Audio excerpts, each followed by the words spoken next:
minutes ago is the consistency of taxes overall in national government. PS, you know, you've done a lot of adjustments on inputs on VAT. Sorry. We're doing a lot of adjustments on VAT. You moved from 0 to exempt, exempt to 0. Fertilizers, you went from 0 to exempt, exempt to 0, and now you're back to exempt. There's a lot of movement around VAT. Every budget, it moves a lot. Can we just stick to one formula? We agree on a fixed formula and we move forward with VAT issues.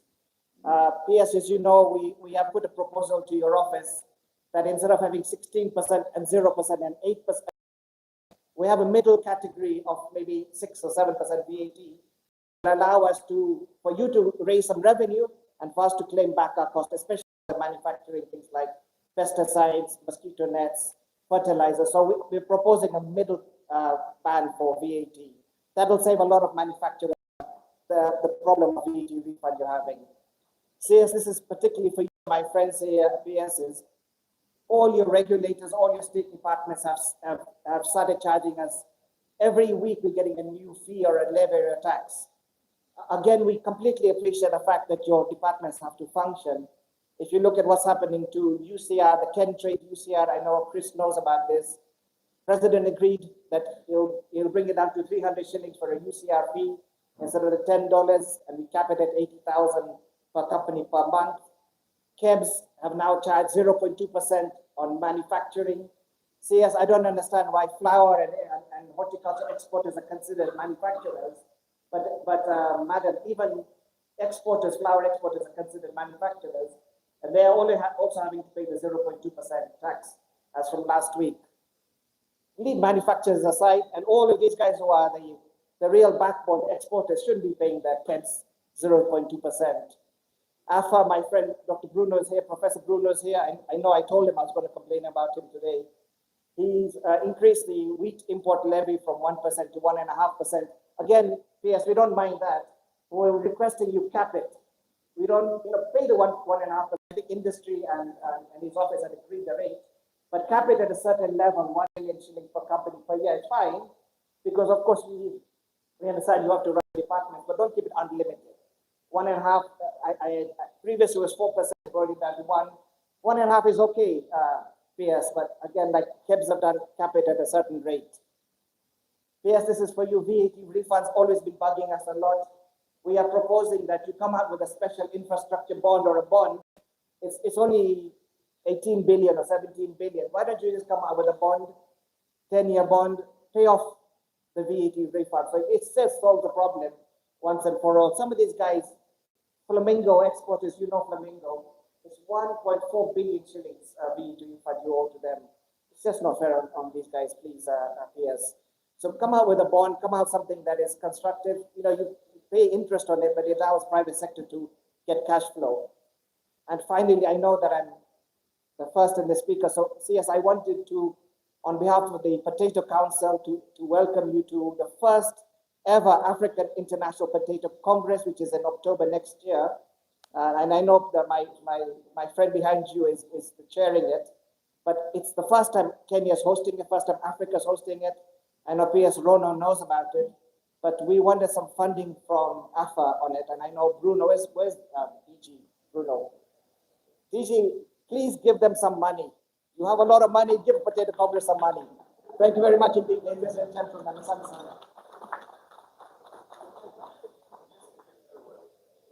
Okay, very good. Please applaud Mr. Cantaria.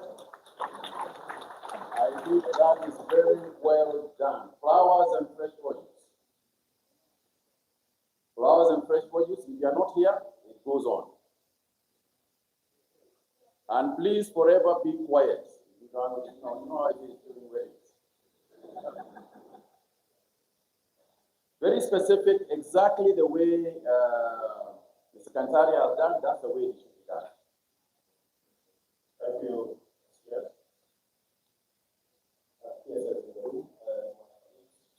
My name is Joseph Mantuki, CEO Fresh Produce Exporters of Kenya. I'm here with my sector. I do not want to repeat what Yvonne said. just want to say that, yes,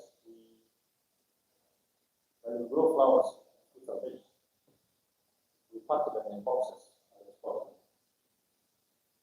No company in Kenya manufactures craft them. We have to import. Now, you say we don't forget, so do we have 25% recycling of craft paper. That makes our boxes expensive. We have to load that cost to the buyer, and the buyer will not pay more. So we request that is a consideration to move that to 25% recycling of craft paper. Thank you, Theo. We grow flowers, fruits, and vegetables and export to other countries. Now, with the publicity of taxes of the trade, this is what is happening. The first year that they just sent someone from India to sell avocados, and I told them that we will not sell avocados because we pay 30% for the in India, and then I paid zero. So I handed over the customer to the Tanzanians, not because I'm a diplomat, not because I'm not Kenyan, because they help the market. We like in terms of facilitation to request that the director of the Kenya US attend so that we can use this. Otherwise, we are giving away our market to Ethiopia for other customers, avocados to Tanzania, and vegetables to Morocco. But one of the companies that wanted to do 1,500 hectares of more vegetables here moved to Morocco last year. We would like to have volunteers as the one I said, 10 years of predictability tax. Please give us 10 years. We know this is VAT is going to be 8% for next 10 years. So that we know this tax is going to be here for 10 years so that people can be able to invest. I think that's what I wanted to say. I don't want to say that the VAT that is owed to the sector. Give us that 12 to 15 billion, and we'll be able to increase the number of farmers that are in the sector. We'll be able to increase the income that we get as a country from 150 billion to 250 billion. Thank you very much. Thank you. Thank you. I thought you were going to mention something about research as an industry and being leveraged as such, because I know your people have come to see us. But that's okay. I think Tanzania mentioned that, because even I have also engaged the Minister of the Ministry of Trade, even we are also the same thing. So, okay, thank you very much. Can we move to serious and brains? Serious, CNN, Mrs. Fernandez.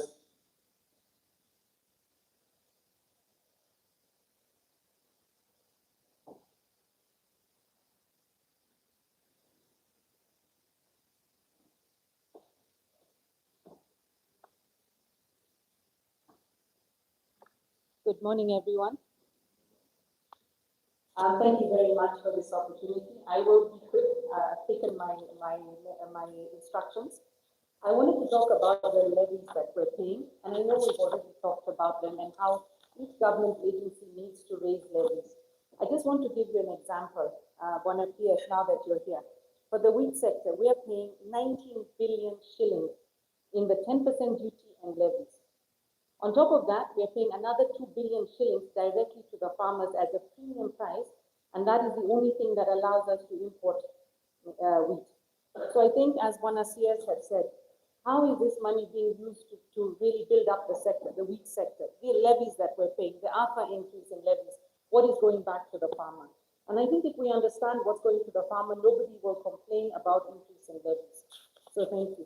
The second issue we have, and we talked about the duty on craft paper, but we'd like to talk about the ban on PP balers specifically for flour.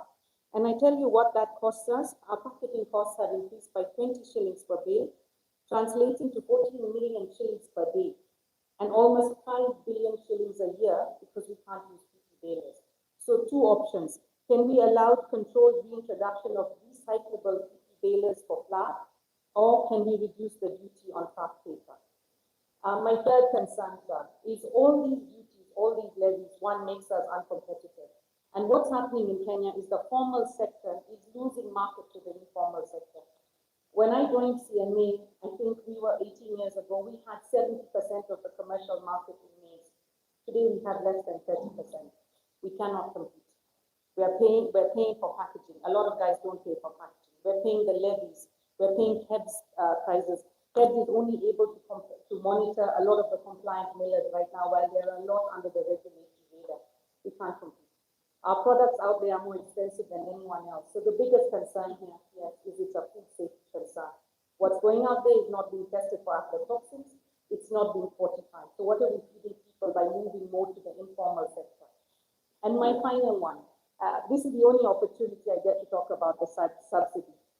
And I just wanted to really dispel a myth about the subsidy program. I think all of you heard about when the maize was sold at lower prices. And somehow everyone correlates the subsidy to the elections. The subsidy, every time in Kenya there is a cyclical maize drought, and it happens every 5 years. From 2002, 2007, 2011, 2017, 2022, there's been a drought. But what happens is, because it's going towards an election, every person in government tends to have different focus. Everyone wants to stand for governor, whatever. Your offices have less people. So we have files where we've written 60 letters saying there is a maize shortage. But unfortunately, no one is there at that point to make decisions. So the millers are pulled into a subsidy program and they never get paid. Last year, it took us 5 years to get paid. Again, we're owed 3.2 billion. We didn't get paid. Millers have shut down because of cash flow constraints, plus VAT refunds, which are in the range of 6 to 7 billion for us. So kind consideration to help us. Thank you for this opportunity. Thank you very much. Thank you very much, Fernandez. I think one of the other things that to add, I noticed that there is a company that actually goes down because of the tax. But hopefully, we have got the most here. I would like to invite the coffee and tea. Coffee first. Coffee, are you here? Specific, exactly the same. Coffee, and then tea on standby. Really, I need come. And then after this, we are going to have the regulators are here. So once we have spoken to or with the president, then we are going to have the regulators also, engage in the same way. Thank you so much. Good morning. My name is Moya Oregli, representing the Planters Cooperative Union, the coffee marketer and Mila. And thank you. So we are currently in the middle of the coffee revival program through cooperative society, where we are distributing coffee seedlings to farmers. And the current demand that we receive from the counties is that stands at 43 million seedlings, with only about 2.4 million seedlings currently available in the nurseries across the country. What we're really requesting for is the support for CRI to be able to produce seed and further expand this program so that now the seeds available, we can be able to empower cooperative societies to set up nurseries and be able to produce these seedlings, as well as our universities. So that's one of our key asks, to ensure that we can multiply the current production of coffee from the current 50,000 metric tons to 150,000 as envisioned in the program. So the current challenge in that case is the availability of coffee seedlings, which are in high demand across the country, and the farmers are already ready to plant, given the sensitization that we are able to carry across the country. That's one of the asks. And the second one stands around the subsidized inputs. Currently, what is available under the subsidy program is the fertilizer, the NPKs 22612, 217, and CAN, which are the coffee-specific fertilizers.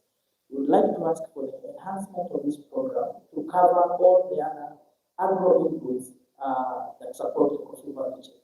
In this case, we're talking about the fungicides, especially copper, and other pesticides that actually account to about 30 to 35% of the coffee production cost. So we really are going to support farmers, not only with fertilizers, but also the other agro inputs to support, because currently most of our farmers are still using the traditional varieties, which are very susceptible to coffee berry disease and coffee rust, meaning we are not able to afford these inputs. So despite our efforts to support the fertilizer programs, we find that the farmers are still struggling to protect their crop against pests and diseases. So those are our key asks that we can receive the support for all organizations and stakeholders, the support of value chain, to ensure that now we intentionally invest in uplifting or increasing the national coffee production. Thank you so much. I think that one of the things we should say is that increased the amount of money being allocated. I think Carol got some 500 million. The chairman is there. That we got some 500 million from the president. I know that we've run action on it. So thank you for this. But I think that essentially what we are saying is that the gap is too large. You know, we need millions and millions of citizens, and yet we cannot be able to do it. So I think that the input of the private sector and the licensing to the private sector, you know, to grow cities, provided that they can get budgetary allocation for the city, I think it's going to solve the problem. Let's not have the government do that. I think that we can do on our part. But in order for us to see that, I would like to ask the fertilizer association. The fertilizer association. Very quickly, because I know they have got some very specific business that I know that, for example, the organic fertilizers attract a higher duty, and this is important. The organic fertilizers attract a higher duty than chemical fertilizers. And I think that is something that should be part of the past. We can talk about that. Yes. So first of all, congratulations to your ministry for this subsidized fertilizer program. Slowly, it's beginning to function well. And I know, unfortunately, some of our private sector players, including One Acre Fund, had to close down a number of their shops because they can't compete with subsidized fertilizer. So somehow, PSCS, you've got to find a way of getting private sector distribution involved in the fertilizer distribution. We've spoken about this several times, but maybe we can meet you again, PS, to talk about how to get people like One Acre Fund and all the agrovec shops who are now out of the fertilizer game back in the game. The second one, PS, you know, we've got this problem of, I mentioned a few minutes ago, VAT exempt zero is created havoc. There's 8 new factories of fertilizer blending in this country. There's 12 fertilizer blending companies in this country. We've invested over $1 billion shillings, PS.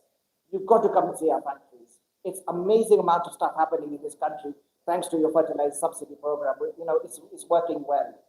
But sort this VAT issue out.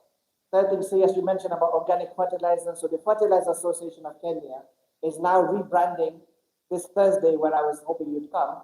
We're now calling it the Fertilizer and Soil Health Association. And organics is now going to be on our board.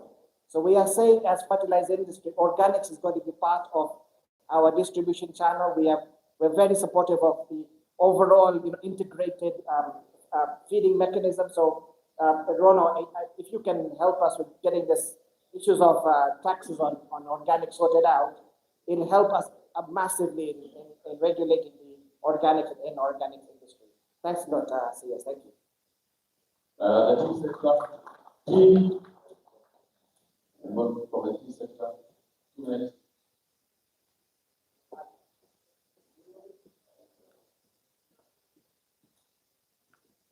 Good morning.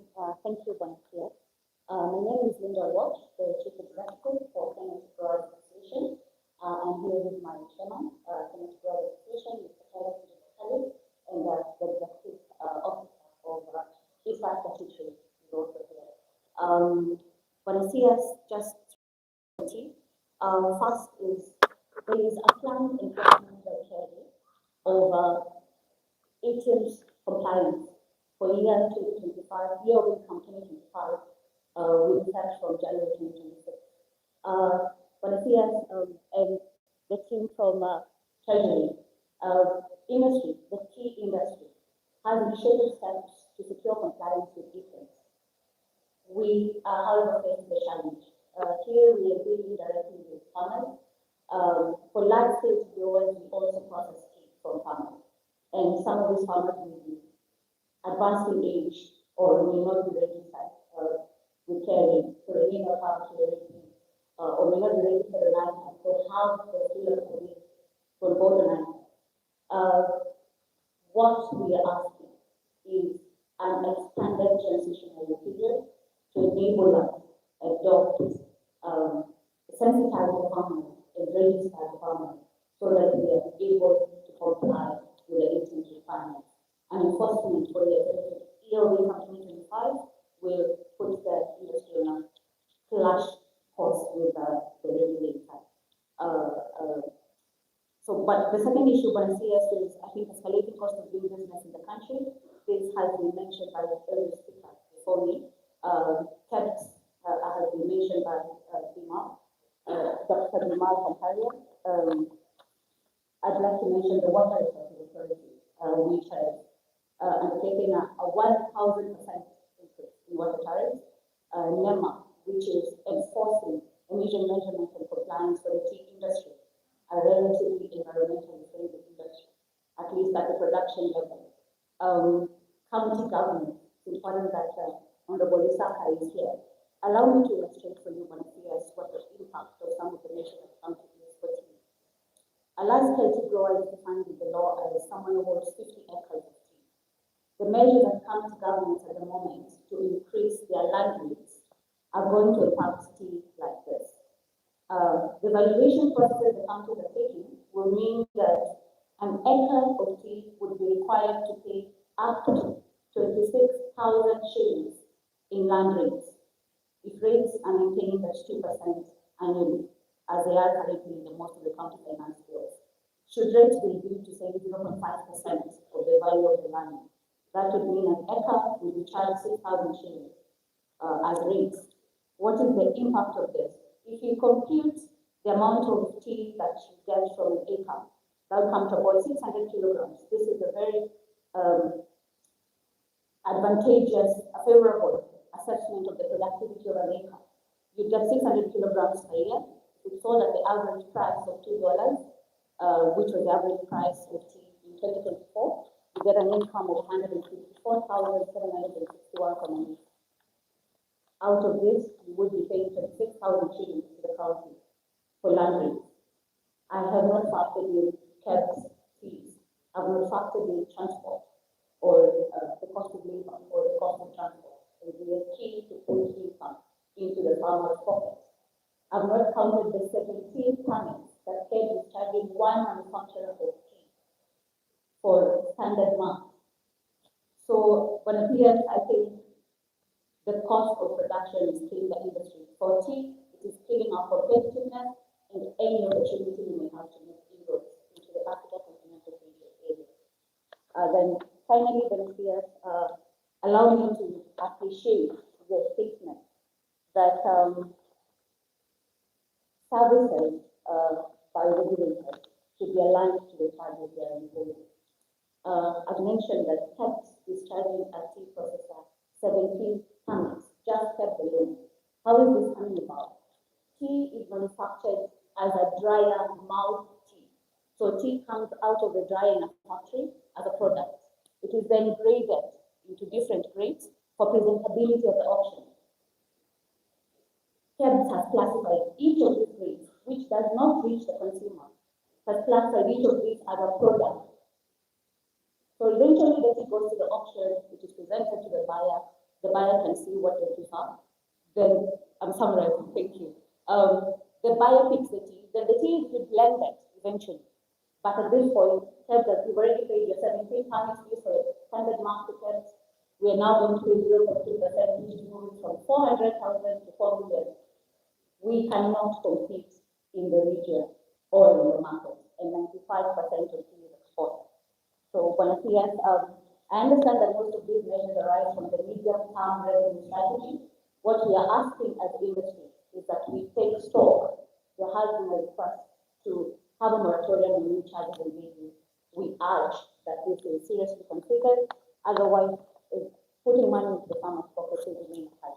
Thank you. Thank you. I think the impact we can do that idea. And I wanted you to be one minute, just a couple of company mentioned that they also in Mombasa. So you can just take 1 minute for the issue. Now, we need to be quick because the PS has an engagement. Thank you very much, CS Super Senator Kagwe. I'll be very specific because most of the issues have been mentioned by my counterparts. I'll go straight to the issue of Council of Governors. Mombasa County is charging 7,000 shillings for every container that brings tea to Mombasa, and this is increasing the cost of production and making the Kenyan tea uncompetitive. So we request through the chair of the Council of Governors and the PS trade to harmonize those charges because they are punishing farmers. Number two, we have the issue of the reviewed rates of packaging materials, which we have presented to the 2025. We want to appeal to Treasury and the CS Agriculture to officially give an official communication in terms of policy statement on how the waivers in terms of levies and taxes can be operationalized, because they are in the act, but there is no official government policy on the same. The issue of eatings, PS Treasury, we have been working on systems integration with KRA, and the KRA has already released letters that effective January 2026, all traders, producers, buyers, packers must comply with the eatings requirements. We fail to understand why we have been working with KRA in terms of systems integration for reverse invoicing and buyer-initiated invoicing. And now the letter has been released to our membership to comply before integration is completed. Last but not least, we want to appeal through the CS Treasury that the ICMS system is currently unable to cope with the exports and imports. The system downtime is increasing the cost of export, increasing the cost of storage, and increasing, even making ships leave containers in Mombasa. So because most of the issues have been raised, we just want to pray that with your indulgence, you intervene and make sure that the cost of doing business, especially tea export, is competitive globally. Thank you. Thank you very much. I would like to invite the daily sector.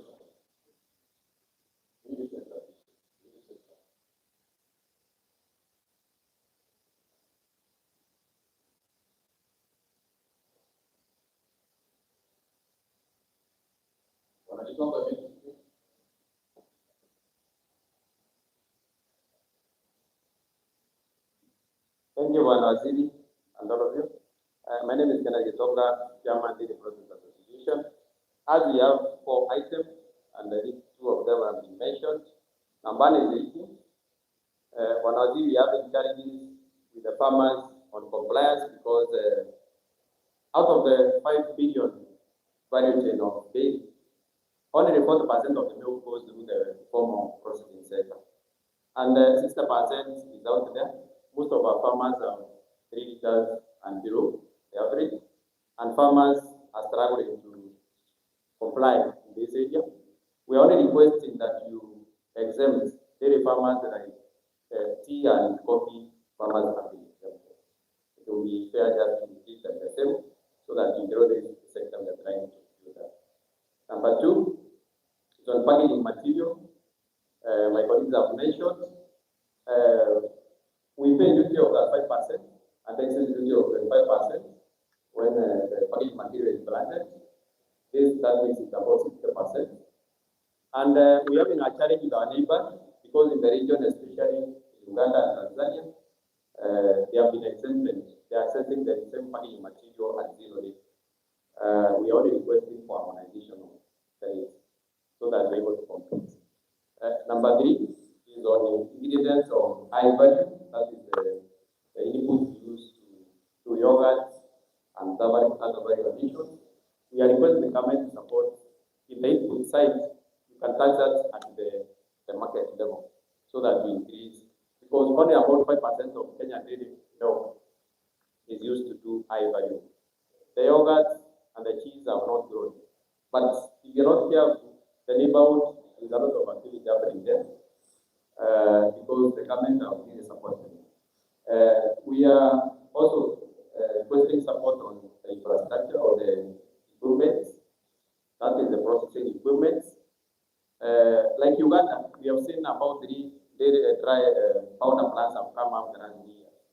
But in Kenya, I think the last time we got a serious investment is quite a while. We are telling the government to encourage more investment in Kenya, because if we are not careful, this business will tilt towards our neighbors, and I think that will be really help this sector, which is struggling for a while.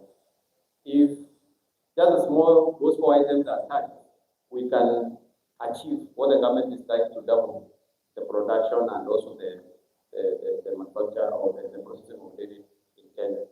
We are happy what has happened at the farm level. We have gotten support in the segment, though it's not very clear, we're not going to give the money. If farmers are supported with cement, and then the eating is lived like any other, then the dairy sector can move on faster like any other. Very good. Asante sana. Avocado and nuts. Avocado and nuts. You have Jim and William. Will you please make some, I know that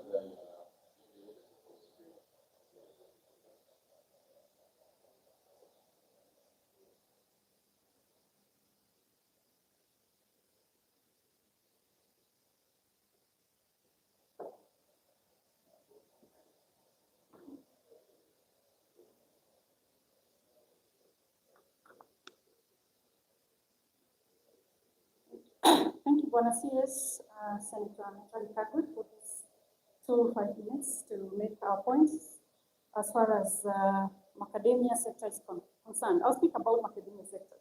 I'm Jane Maigwa. I represent Macnut Association of Kenya, which is the association that represents processors and by extension farmers in macadamia sector in Kenya.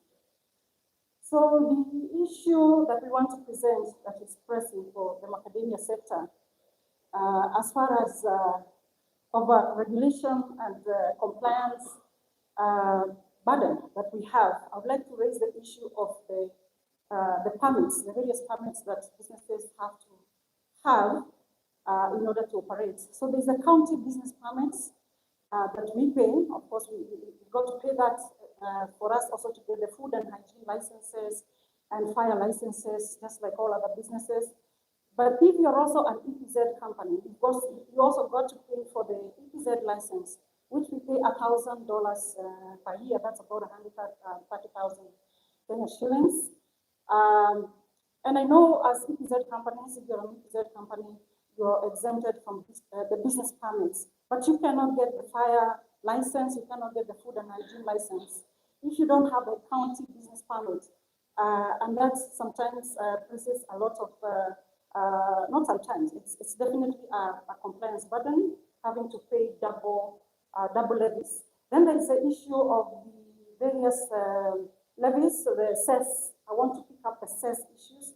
In the counties, the cesses fees have gone really, really high. We pay as far as 1,200 Kenya shillings per ton, meaning that if you're transporting a truck, that's 12,000 shillings a truck. And if you're doing 10 trucks per day or in every 2 days, you can already do the math. Every month you're doing close to 500,000 only in cess fees. And it makes it worse when you're using pickup trucks. Nowadays, as macadamia sector, we have a strategy that we are transitioning to very relentlessly to source from farmers as directly as possible. And so we have trucks that go all over the farms to collect nuts from farmers or from the collection centers that we continue to set up. So as the truck crosses the sales points, they have to pay the sales fees, and they're crossing to go and deposit to the aggregation point, which is the store within the counties. So you find these double sales charges, and that leads to really high costs. It needs to be rationalized on how sales fees are charged.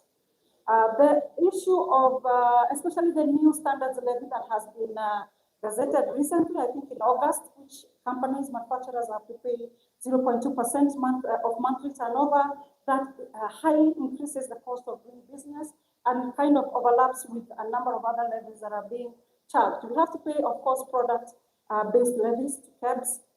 These are additional standards and testing fees for certification and conformity. So this is going to cripple the whole doing business, and a lot of times it stresses on the farmers' prices, because you've got to push it down when you're pushed from up. I would also like to raise the issue of the AFA levy. We pay 2 shillings per kilo of nuts exported to AFA. Of course, this works up to a significant figure. We would like to see more being done in the sector, even as we are paying these levies. We are not opposed to paying some of these levies, but we would like to see some percentage of it invested significantly to improving surveillance in as far as ensuring compliance to the laws in this sector are concerned, ensuring that nut-to-shell illegal trade is not happening, ensuring that the execution of the law. We request the ministry to expand investment in this sector as far as that is concerned. Notwithstanding the issue of investing in agronomy, improving the agronomy or extension, let's call it extension support, that will support improvement of productivity at farmer level, support the awareness creation on use of pesticides to reduce the issue of pests. I can tell you, Bonacias, in this season, we have lost 40% of our crop, the second season, 40% to pests. And that's a very huge, significant cost to it. Treasury issues. Yeah. Okay, I will set aside that. Thank you, Bonacias, for the guidance. So maybe the last point, as far as the treasury matters, is the issue of e-teams and farmers. We would like to request, like was requested by another sector that stood here, for grace period. Our farmers are not enrolled in ITAX. They do not even want to be enrolled in ITAX. There's need for a lot of sensitization to the farmers and somehow reinforcing compliance at farmer level, rather than using the companies to carry the burden of reinforcing compliance on behalf of the regulator. So this is something we want to request the grace period. We will work together, of course, to sensitize the farmers. But as it is, if we are charged this compliance burden in 2025, I don't think any company is going to survive, and I mean it. So this is our final request, Bonacias. Thank you. Thank you, thank you, thank you. As I said, for now, if the fear is going to be agriculture, they are used to do that part that they can do. But for now, let's do it because I think as we do so for years, the issue of packaging, I don't know whether you mentioned packaging because of the export. The issue of packaging, improving packaging for science. I know that I think this career has been fighting on this issue, and I want to also mention that for your benefit. Maybe you want to mention one thing. Could you do that 1 minute?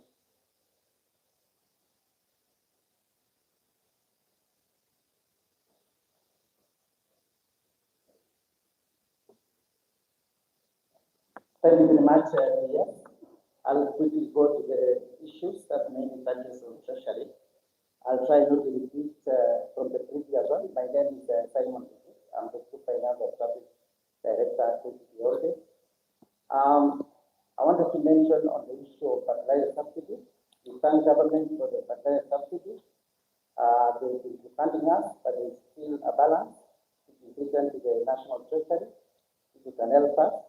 Remittance of VAT, has been mentioned by the this year's presenters. We are about 3.4 billion. The standard living VAT, all of us, each factory of the 71 factories we have need to pay 400,000 per year, now it's 24 million. That's an increase of 160 billion. While we actually agree paying the levy, I think it should be within reasonable limits. There's also other levies that we see, the Water Resource Authority. We got a demand letter of 1 billion. We've never been getting in notification, maybe if you're engaging through the rights officers, National Treasury to unlock this one. We also thank the government for the commitment of 3.7 billion and 300 million for factory modernization and common user facilities. We'll be following up on that to make sure it's actualized. Mentioned, and the Council of Governors is here.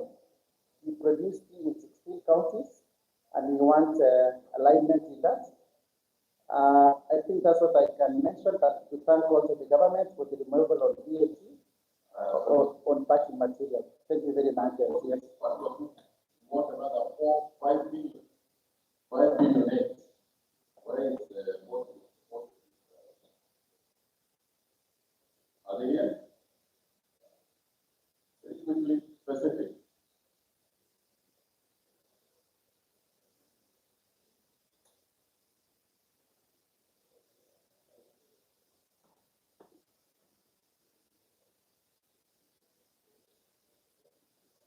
All protocols of that, ladies and gentlemen.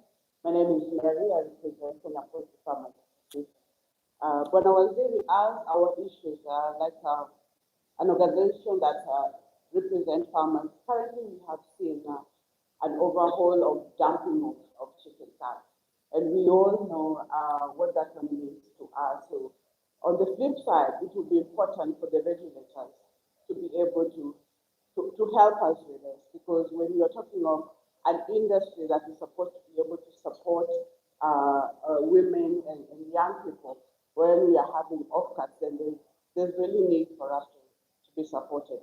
As we say, when there's productivity and production goes together, then there's also need for the Treasury to also look at how breeders are able to get concessions when we are able to have day-old chicks and also bring in other things that will be able to impact on our production as farmers. Last but not least, there's need for strengthening the county platforms, poultry platforms, so that we can be able to engage and have our farmers on there. So thank you very much, Asante. You know, there is one that I thought you were going to mention, which I think would be absolutely important. There was a proposal that, and it's both a health and economic issue. If we were to say that when I talk, allocate a budget equivalent to 2 eggs in the school feeding program, so that the kids get 2 boiled eggs at least once a week. The demand for eggs in the country would shoot up. Certainly. Our children will become healthier, and there's a sort of subsidy for food, and it will benefit the organization. But I think the point is that the importation of eggs and corporate tax is what you are saying. Those ones we can, we're looking for money. Those ones we can tax more. Yeah, sure. Thank you. Okay, now the other organization, finally, is CitizenTV. You not, if you are not presented, you just start back, and if you are not presenting the document, okay? CitizenTV. Anybody here CitizenTV today?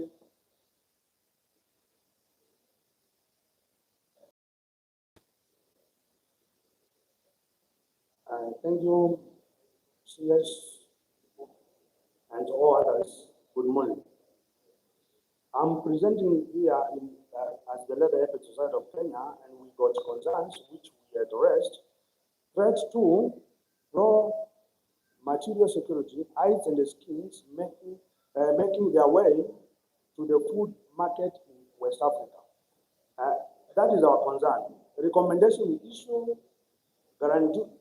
gazette notice stopping the export of sun-dried leather, sun-dried skins disguised as food products. Where imports occur, apply strict sanitary and phytosanitary measures, food grade standards. Taxation issues, please. Taxation issues. Okay. Let me go to the taxation.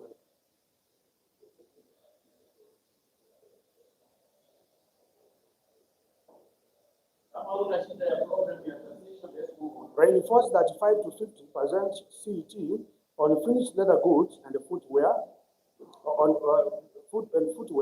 increase surveillance and punitive action on non-compliance, reinforce SMEs quotas in all government leather procurements, back to school leather shoes program, and the other one for the taxation is develop accessible working capital and invoice financing mechanism for the MSMEs. I think to clarify, let me help you. Taxation is for years. It used to be that taxation was 50% of the leather goods. We went down to 50%, which means that the Nigerian in the house, the Nigerian started using it for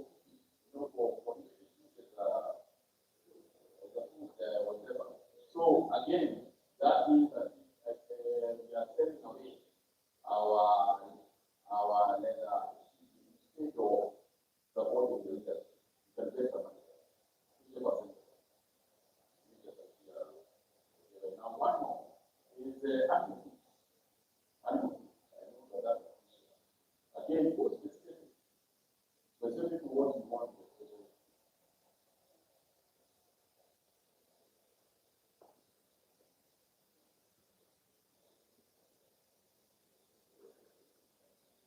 Good morning, everyone. My name is Apol Kamau. I'm the CEO for the Organization of Kenyan Food Manufacturers. Thank you very much for this opportunity. I know you almost missed out, but it is good that we got this chance. And we have 3 comments. I will remember the second one about the multiple levels. But the first one is what the CS talked about of the government supporting to build a stable domestic market for farm produce. And I know they are moving in the debate of trying to support us by having subsidies. Subsidies is an entry along in the middle of the chain, of the food value chain. We thought in our analysis that if the government can support, we can have a budget where, and then it's good to come to government, it's clear, and we know these facilities are under county government, that when we are failing, we have a budget for eggs in all basic facilities, basic education institutions. We can have a multiplier effect along the entire value chain, and it will be organic. The economies of scale of even the farmers will increase their production, and 50 years because of economies of scale of producing the seed will value is that budget allocation for and milk. The second one, I would like to thank the government for the DRS, the DRS scheme, which is working very well by the CS. And all the other speakers talk about the multiple levies. I think we need that rationally and movement of our projects to the system. We need that also rational. The last one is duty. We will continue with protection by having duty on concentrates. Those concentrates, what we do, they are pre-manufactured, pre-finished foods. And what that does is a very high, it is the achievement involved. They use the facility that we work for ingredient, and the risk on health is that if a farmer makes the final food in the farm, they use the maize that is probably not tested, and it's a high risk for aflatoxin. And all our feed millers always don't use the aflatoxin mix. And what happens, we've never seen anybody in this country destroy animals, destroy the aflatoxin mix. So, okay, end up in the farm.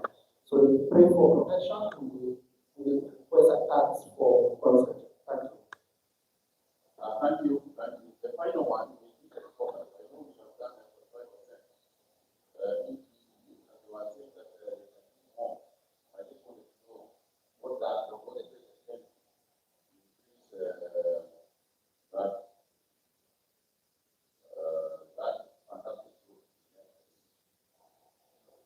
After this, we will hear a response from the PS because I understand the position.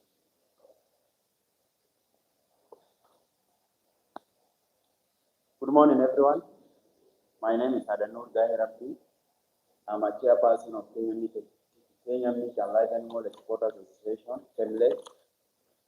In terms of levies and challenges we are facing as a sector, one, for live animal export, we normally have quite a number of challenges. One, there is a charges of levies where they charge $4 per head of animal for cattle and camel by KPA, and also $3 for goat and sheep. That's the challenges. Another challenge also at port level. At port also there is another process they introduced, especially by KRA. Before we used to do one entry for vessels, but nowadays what they introduce entry per vehicle. So one vessel may even have like 40 vehicles, close to that. So the process is very tedious to do. It will even take a lot of time. That's one of the challenges. For meat, at exit level, for example, Jomo Kenyatta International Airport, we have new levies by Ken Trade. There is a levy they call UCR, just introduced last year, that they normally charge. There is a Ken Trade slip also, what they also, another levy they also charge.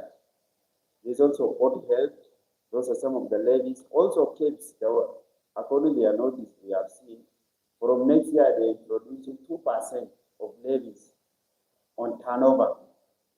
And they say for processing and manufacturing product. When we see the list of items we have listed, the meat is also included. So that's 2% on turnover is very huge levies. Also, food, I think it has been addressed by Kenyan feed manufacturers. The cost of input, especially those who do feed loading, is very high, which needs to be considered. For meat exporters, also the challenge we are facing now, they are being biased. Because according to what you know, most of our animals in the country is in the hand of pastoralist communities who don't even have appeal. And when you want to introduce the suppliers, those who normally supplies with livestock, if you propose to them to open for them appeal or even have the appeal to register for them because we purchase for them, we need to record our purchases as traders. So they even run away from you. They will not supply you again. They don't have it also bank account. So we are facing a lot of challenges when it comes to compliance with these things. I think the Treasury has to consider maybe a grace period where we will go to educate these members to comply. But now we are facing a lot of challenges with KRA because KRA, they just look at our turnover at exit level. They count it as a sales. So people are facing a lot of challenges. Many of them are even unable to export because they say 200, some have been written 300 million as a taxes, which is not there. They are not even making that money.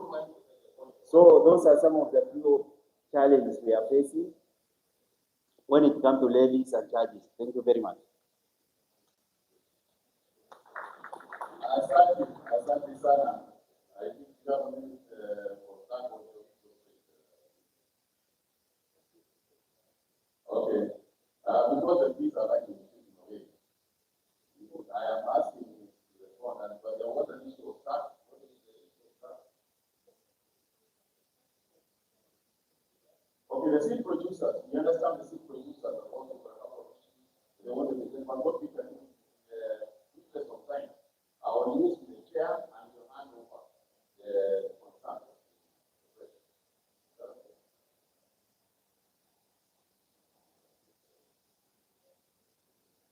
And there are other, I know you are not exhausted. So there are other issues, provided you send to us a specific request, we will make sure that we include the specialist there. Just want to highlight the main issues and for you to know that the specialist issues. So as the PS comes on, I think PS, one of the things I would like an overall feeling from all these people is that it is one thing to speak and point another for something to be done. I think what you're interested here is that something is done along the lines that you are talking. So over to you, my friend. Thank you very much, CS Kagwe, Chair of Council of Governors here, your colleague governors, my colleagues here, and everybody in the room. Good morning. I'm Jambo.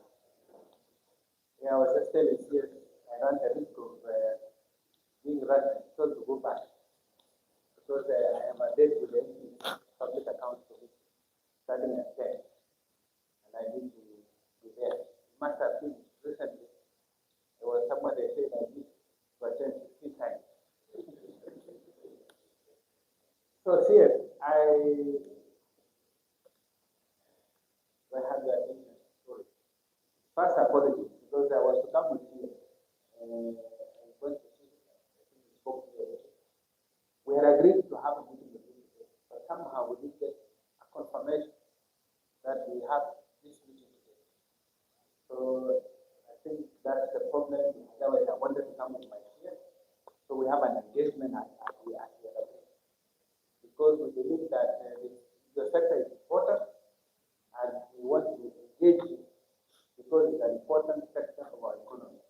Agriculture now does 20 to 25% of GDP. And we are now talking about GDP of almost 20 trillion. And with an average growth rate of about 5%, generally for the last almost 10 years. And you know, we are a great country. We have a very resilient country. Even with shock, we always come back out of shock quickly. And I don't need to really go into that. I just want to say I have listened very carefully to you since I came in. And I know I missed a few others, but only I could hear two main things: taxes and levy. And maybe some of you, I don't know if KRA has spoken about KRA is here. Actually, your bed is 8 months here. I hope you have taken all the notes. So, here, the best way to address all this is that we have, by way of memorandum, all the things that have come. Then, because we are now going through budget policy statement, and early next year we will be discussing what goes to the finance. I think a lot of the things that are taken on board, we can do so at that time. But I just want to say that we have a very tight fiscal space. I don't know what I sometimes they say, where is this fiscal space? Where is this fiscal space? It's a space you can't see.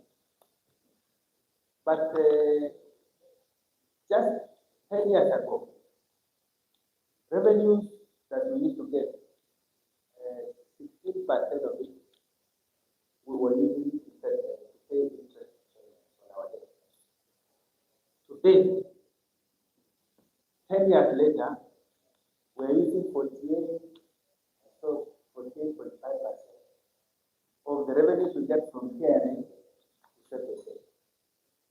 Interest paid. So you can see we are collecting pay. Debt is a big issue. And we have to balance revenue and expenditure. Unfortunately, since 2010, when we got a new constitution, I think it was expensive to implement that constitution. because you can see revenues have increased, but expenditures have increased more. So when you don't match revenues, what happens? You have to borrow. And we have borrowed more.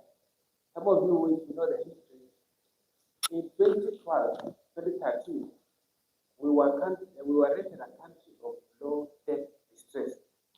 And our debt carrying capacity was high. By 2018, that had changed to medium. And by 2020, we were rated a country of high debt distress. In other words, high possibility of risk of default. And from 2021, when we started having an IMF program, we have been now pursuing on how to address debt vulnerability. Hence, what we call fiscal consolidation. And fiscal consolidation has meant that we are trying to reduce budget deficit so that we try as much as possible to balance the budget. And we succeeded. 2021, our budget deficit was around 8%. It came to 6.2. Came to 5.6, came to 5.3. It's only last year that we went back to almost 6% because of the more. So I don't want to use this opportunity to discuss too much of economics and the expenditure and all that. I just want to say that there is a paradox. Because if we expect to all of you here, everybody wants extra budget.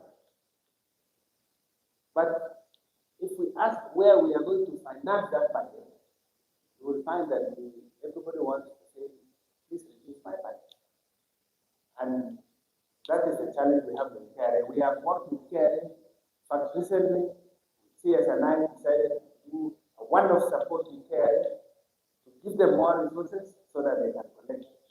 And I was seeing figures from one, and I saw pay last year was 560 billion, and personal income tax was, I think, 16 billion, isn't it? So pay is 560, and personal income tax is 16 billion. Perhaps, I don't know, you know the figure. But what I'm saying is that we have 20 million Kenyans who are with the workforce. Out of these 3 million are the ones paying the 560.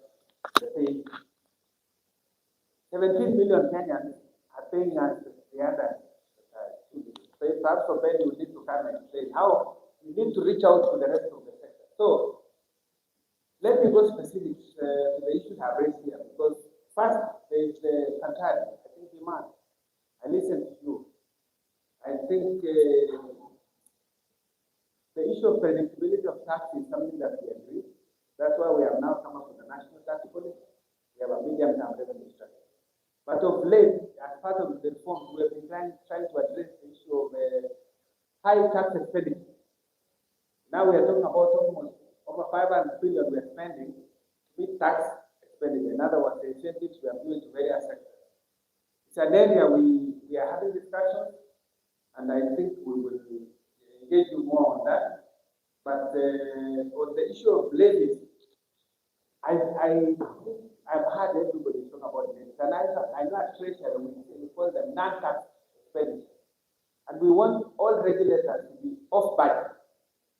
We don't want any regulator to be dependent on the budget. So you raise your own revenue. But I think the question that is being asked is value for money. Are the levies being charged? Do we get value for money from this levy? I think this is a conversation here we need to have with the regulators. But I think we will do one round of engagement like we did 2 years ago, where we met all the regulators, all the PSs, and we look at each levy. Maybe we need to review all of them to see how to address it. So this is a commitment I give. That as Treasury, we are going to engage all the regulators to see how to review this. If there is scope to reduce, we will actually reduce. I remember meeting Kentre in my office with the Flower Council about 2 years ago. You were there. I think somehow something came out of that meeting. But I don't know why you have not. I can see nothing has gone on. Okay, so maybe I'll engage CS another round to find out why this happened. I thought we had agreed on a reduction. So, and of course, I hear KEBS is also, everybody is complaining about KEBS. Too many times. And so let me make a commitment here that I check across the board, the level of my colleagues, to look at this issue of maybe, to see what I can do. I think that's fair enough for me to say. Then on VAT refund, this is something we are very, because I have taken care of it, thinking of the issue of flamingo, we have tried to address. I don't know to what extent that has been done, but we want a one-off budget, as agreed with that you have proposed, see how to settle that 20 billion, because that is money in time and actually help liquidity. So again, this is something I'm going to work with my colleagues to address this. I was in Europe last week, Brussels and Netherlands, it was in Amsterdam. I think the flower has also raised this craft paper issue. 25% excise duty. I think this is something we are also look at. So yes, you have to bring this formally to see how to this craft paper. India is, I remember I had this problem. I was PS trained for 4 years, and I am the one who engaged the Chinese man. At that time, they were telling us that we are in the same category, so we can't be duty free. But we pursued a lot of negotiations. They agreed our fresh flower, fresh avocado to be their market. And before long, they agreed also to make zero tax. And I think today we can say a lot of things that Chinese market are zero tax. So I want to encourage my community, foreign affairs and trade to engage the Indian government on the basis of balance of trade. And I think we should be able to access, because 30% is market. We can reduce to zero, that would be great. So maybe Treasury will be able to support that negotiation with the Chinese government. No, with the Indian government. Cereals and grains, Fernando. I know we have had discussions with you. Initially, when you came in, remember we were saying we don't want to start talking about subsidizing consumption. We subsidize production. But I know there is an issue, yes, this is an historical issue. Perhaps this can be sorted at an appropriate channel. So this 3.2 billion that we start spending, it's a policy matter. Perhaps you need to prosecute that in cabinet. Then we can deal with it as straight. Because this was a cabinet decision that we don't settle that amount. And for coffee, I think there is, I go everywhere, everybody wants to plant coffee. And it is a good thing. So I've actually had to call the CRI director, I don't know if he's here, Coffee Research Director. Yes, I called him to my office and we discussed. I think I got from TSA also pushing, even Hopes also pushing. And we are keen at Treasury to give a one-off budget to CRI to increase seed production. So this is something we can work on already. We're getting 500, but we can also do it. For fertilizer subsidy program, I think there's this discussion on more use of agro. The discussion with Walmart. I think it would be good to have also that engagement. And this is something I was looking also today. We can have an opportunity to discuss. For tea, I'm surprised you have 17 taxes. Is it coming by case? What are they? 43. So it looks like there is more engagement. Perhaps put this more into a format that we can be able to take it up and address. Because I think this time is too short and I can see 5 minutes only to go. CS, I think, allow me to say this, that because I have taken notes and my team is here, and I have to rush back. If we can agree that in the memorandum, then we can have another round of engagement so that we can discuss more on this issue. I have not touched even on livestock. My colleague here, I know we discussed even at Kenani. I don't know whether that Kenani is functional. So I don't think it was enough. And most of you know me, I am a great supporter of this sector. So you count on our support as National Treasury, and CS and I will come back again for another opportunity. Thank you very much. Anybody want to request for a document regarding what people are saying? The document here.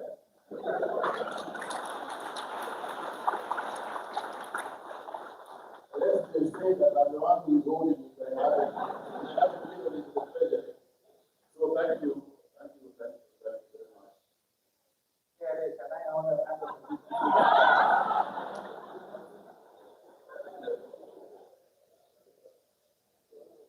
You can come over here.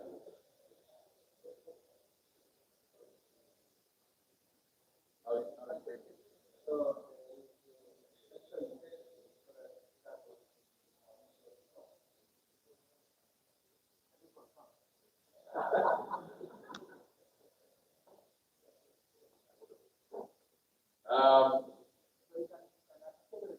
Okay, and thank you very much, PS. And please give him a round of applause. I think that this was important. Do you agree with me? Yes. And I think it is important for more of these, and perhaps more engaging, because it can make a lot of difference. We will refine the next round a little bit more. I think, yes, as you go, you said lightly that this sector contributes 27% of GDP. But the budget allocation is 3%. You know, it's 3%.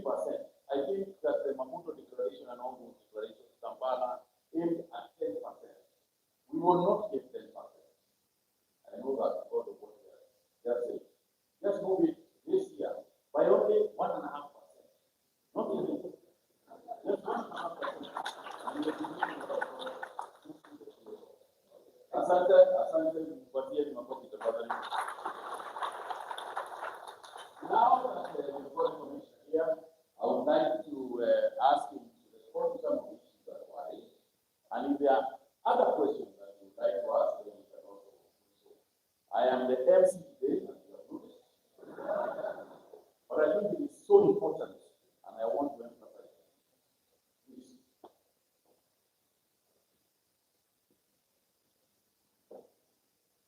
Thank you. I confirm I've received this. Let me start there. Confirm that I received this. I'll make sure that we've got enough copies for ourselves, Treasury, for KRA, and then we can be able to do this. Let me start by saying something that yes, is very important. We've got a tight fiscal space, and what was mentioned, it's talking about some 3 million payroll employees who are paying at about 760 million. But then we have got about 16 million of individuals, and some of them are doing business with yourself, that are only giving us 17 million. So that's a big gap that we need to address. And some of these people, and now I'm speaking into eating, that I've had here, some of these people are the people who are supplying themselves. And these are the people now we have got to have visibility of the transactions that they are having, so that we can also be able to ask them to contribute to the basket of funding this great country called Kenya. And so this is why we want meetings. Meetings is to make sure that we identify these people. So when they come and tell you that they do not have a pin, then they come and tell you that they do not understand. Simply get to know what they're doing, and then they're not paying tax. And you're going to bring them into tax. And by the way, it's not that everyone will pay, because there's a threshold. If you're earning in a month a figure of about 26,000 and below, then you don't pay tax. Annually about 317,000, you don't pay tax. But anybody earning has got to pay tax. And that's why those are the people we are keen to bring to the tax. Because if we bring in them, then we get about 200 and 300 billion, then the agriculture sector will be able to receive money from the budget allocation. And so that's why that's a critical thing I need to mention. And the other element I need to mention before I respond to this is that also in that visibility of taxation that we're looking for, especially in using is because we see the yield that we collect on VAT. And the yield we collect on VAT, last year we did about 730 billion. The potential that the country has with the same parameters is about 1 trillion. So there's about 350 billion there that is lost in the process. And it means therefore that we go to simply close this loophole and then we can bring it home. So what I'll ask of yourself is that yes, if there's a gap on sensitization, then we are available to have sensitization suppliers. Yeah, if we mention that to ourselves, give us the information about it, we will definitely come and do that. We continue doing it, but it will be good for us to be able to come and educate, we give them registrations, and then we deal with them. We work with them together to us closing this gap. So that is about meetings. Is it that you could be having some specific situations that we can address the answer is yes, we have said that coming 2015, then your deductions must be meeting compliant. And when we are doing that, we are talking to all sectors in the country. There could be something unique about your sector. And that we can have a discussion and see how we can close that. Remember, that requirement was there in 2024.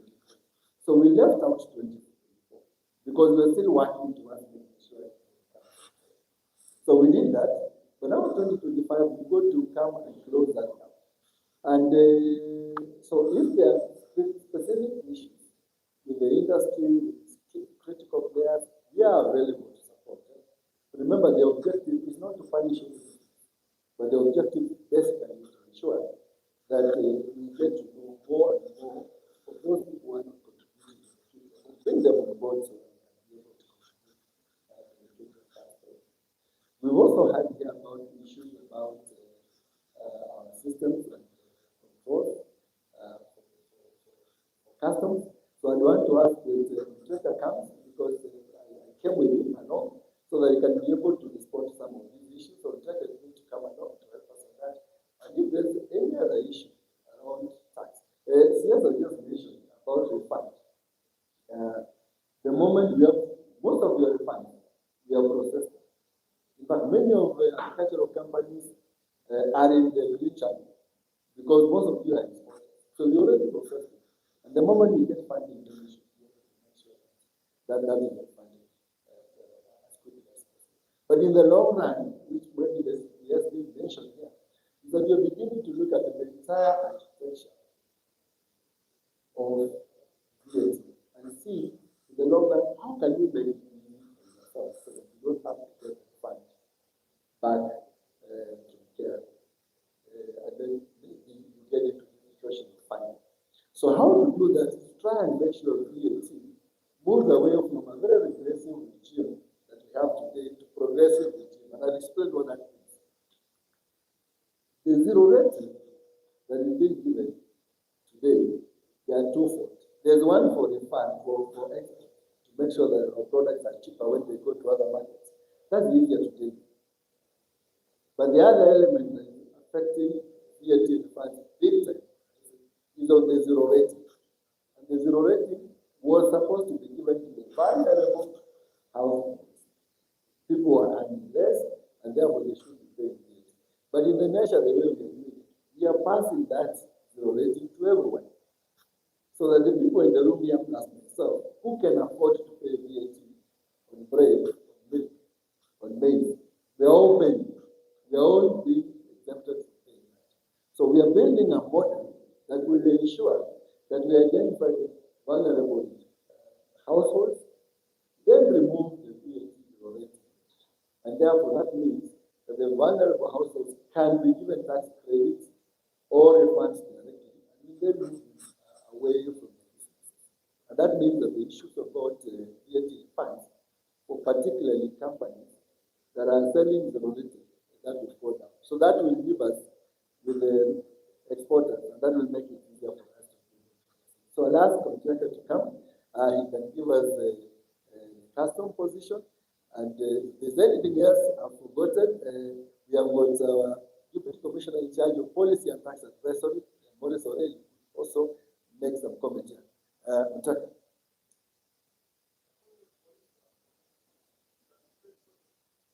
Hold on. Let me,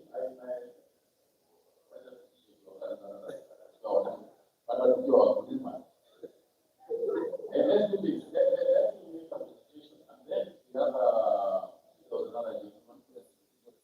Yeah, you could have the idea, and then maybe you not take one. We have a question. When you can around when you go and then you can that as many of you as our opinion say aye. The other say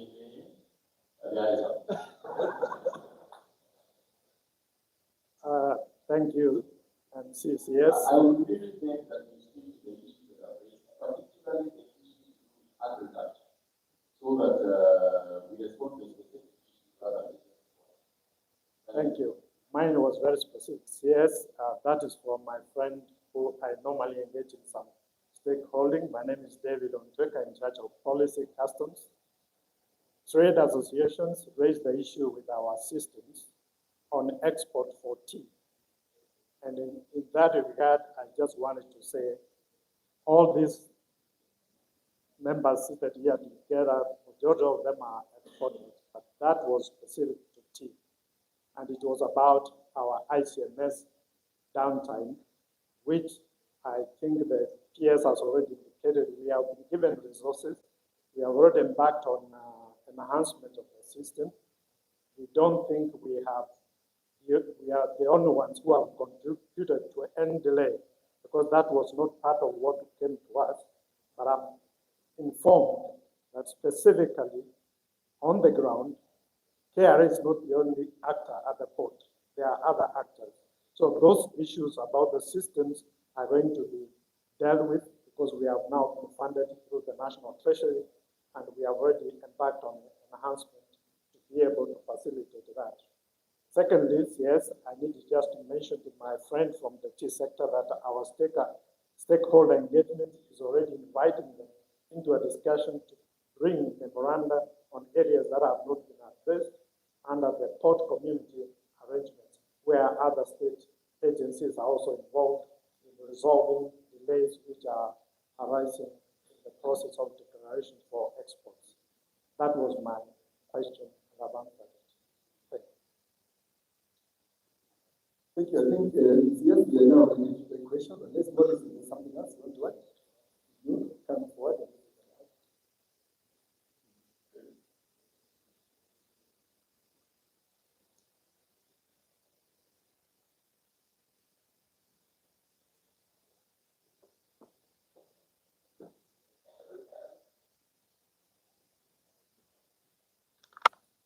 Thank you very much, but yes, thank you very much.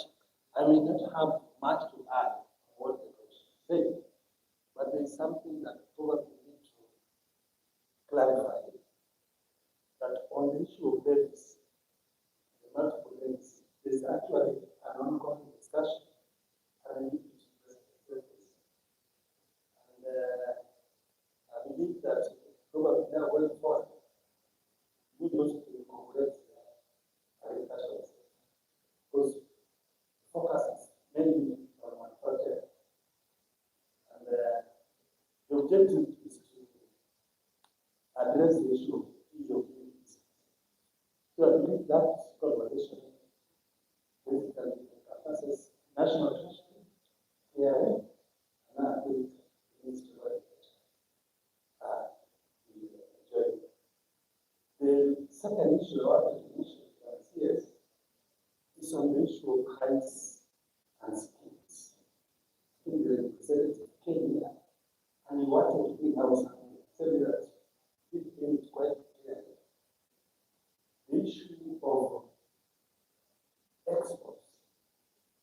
And yes, you mentioned that we need to increase the exports duty to 80%, where it used to be.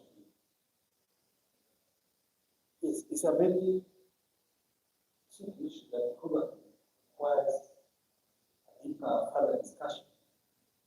Because the interest groups, they are need to be also engaged. Because why was there a problem with the 80% export? We realized that actually it was creating a window for tax evasion. So people would export cartons and boxes, and these guys, this us, something else. Now, but the problem becomes deeper if we engage the tanners, the people who process the agriculture, they went to do. So then, first of all, we note that the materials they use, they don't use the normal materials. They import largely from Zambia and Tanzania. And when you ask them, why do you import and we have got raw materials here?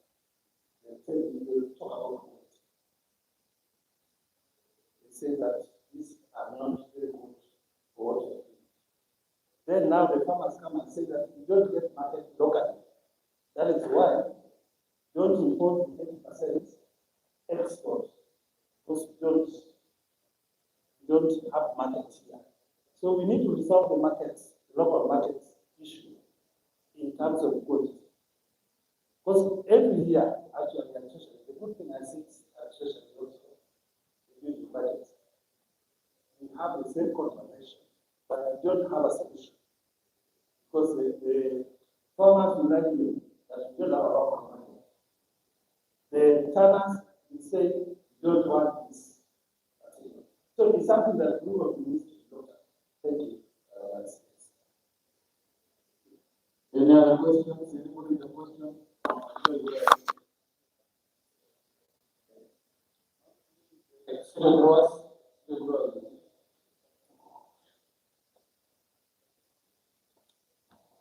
Thank you, Wasos Tv. My name is Tuco. I work for Civil Growers and Nations, a national organization for farmers across the country. So, I have an issue that I want to mention. Please, right now we are asking. Yeah, I know.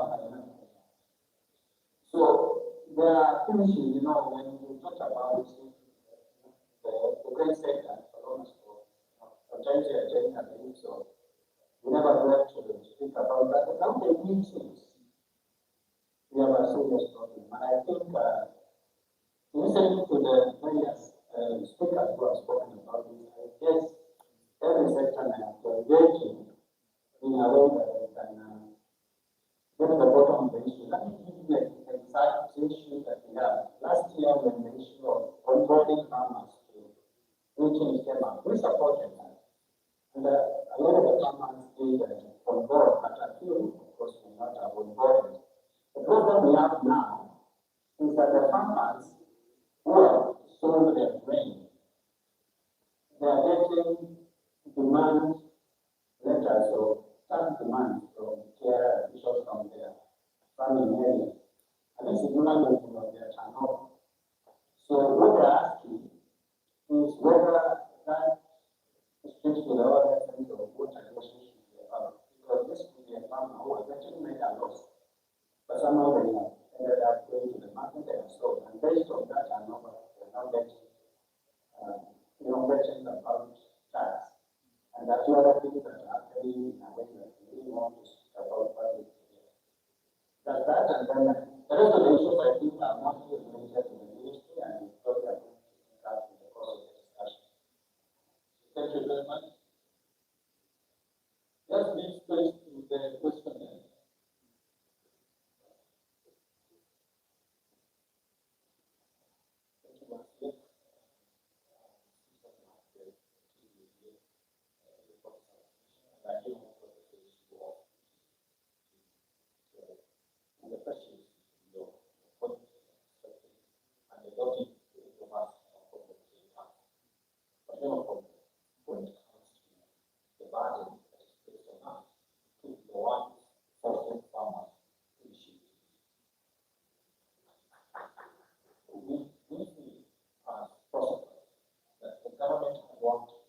very hard to convert informal to formal.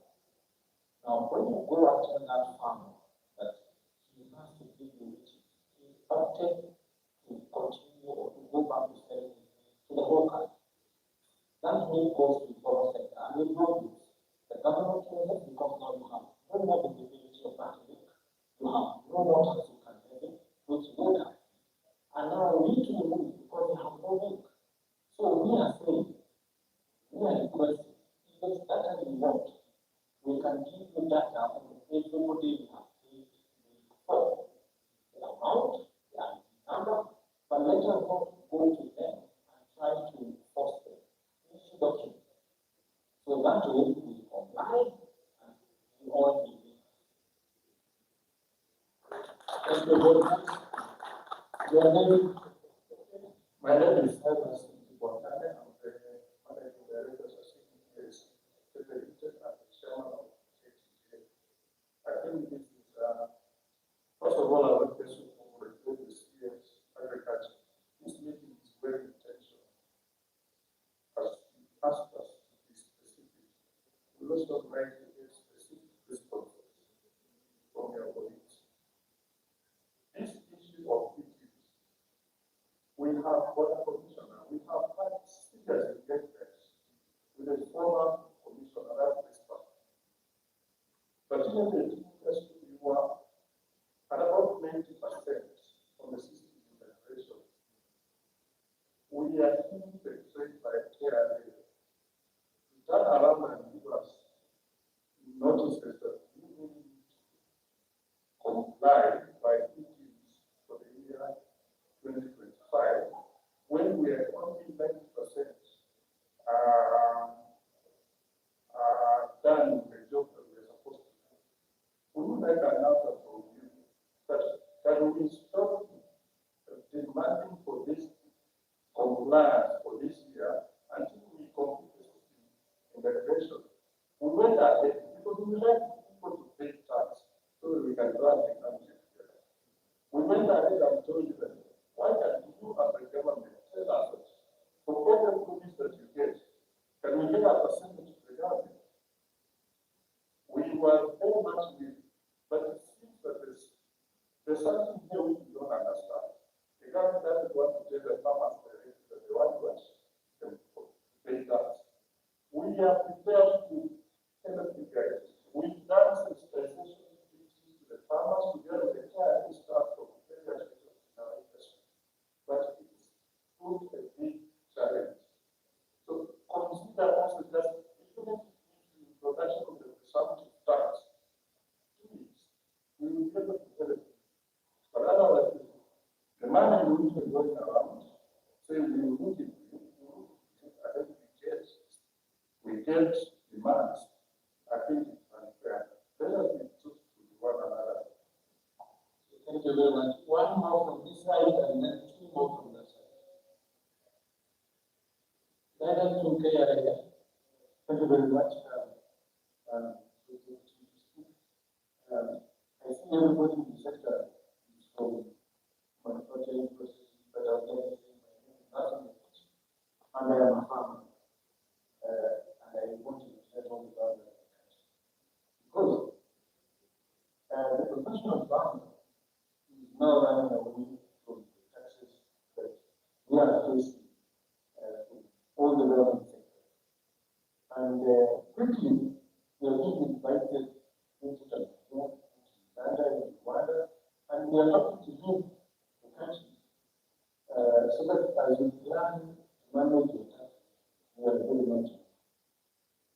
Thank you very much. thank you. Don't run away.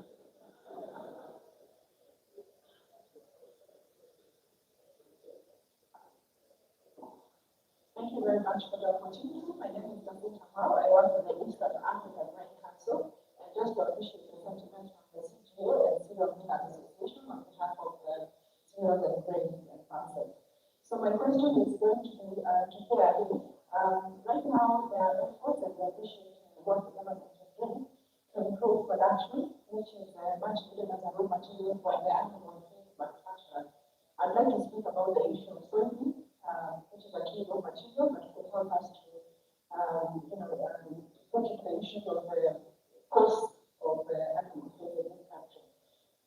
are aware that our neighbors are going to focus on Ethiopia for now. Ethiopia has opened up the trade under the Act of with the neighbor Kenya. As it is right now, I'm aware the ones from border post, they are able to have importers who are majorly looking to sell raw materials for the agricultural sector. They are unable to trade under the FCFTA differential tariffs. And the communication we are getting from the border committee, border management committee, the KRA, is that there is no formal communication on how they should go about that process. And so what's going on is that there's a snarl at the one-stop border post where trucks are stuck there, bringing in commodity. And because they cannot trade through the system, what's happening is that most of that trade is happening informally, and we're tracking it through the form of cross-border trade. So as I see that we are missing out on an opportunity to generate the revenue that is much better than the national treasury. So my question to KRA is, what's the status, what needs to be done, when will it be done, because we are missing out on an opportunity to trade, even as we look internally on how we can increase production of some of these raw materials. Thank you. Just one more. I think one more from that and then we can get the reactions. Yeah, thank you very much. My name is Sarah, home aspect. And you listen to all the PMOs, and I'm going to talk now on behalf of the PMOs at the AEROPLANE level.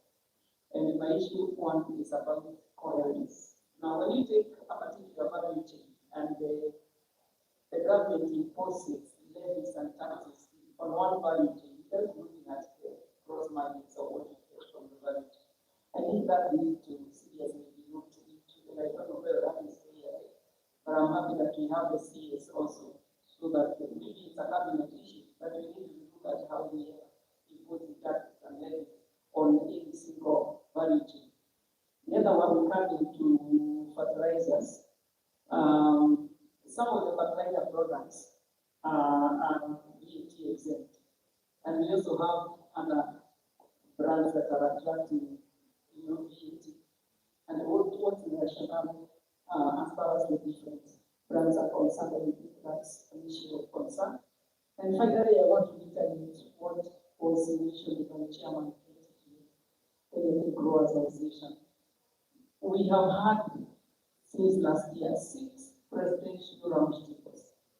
Same issues coming out this year, and they heard from the floor that this issue was mentioned earlier. And every time we meet, the government is going to look at it. And please look at it this time. Because as we continue, people are losing jobs, companies are downsizing, and I don't know how far we're going to go as far as this is concerned. So kindly let's commitment from your side. Thank you. Thank you very much. We can get some response.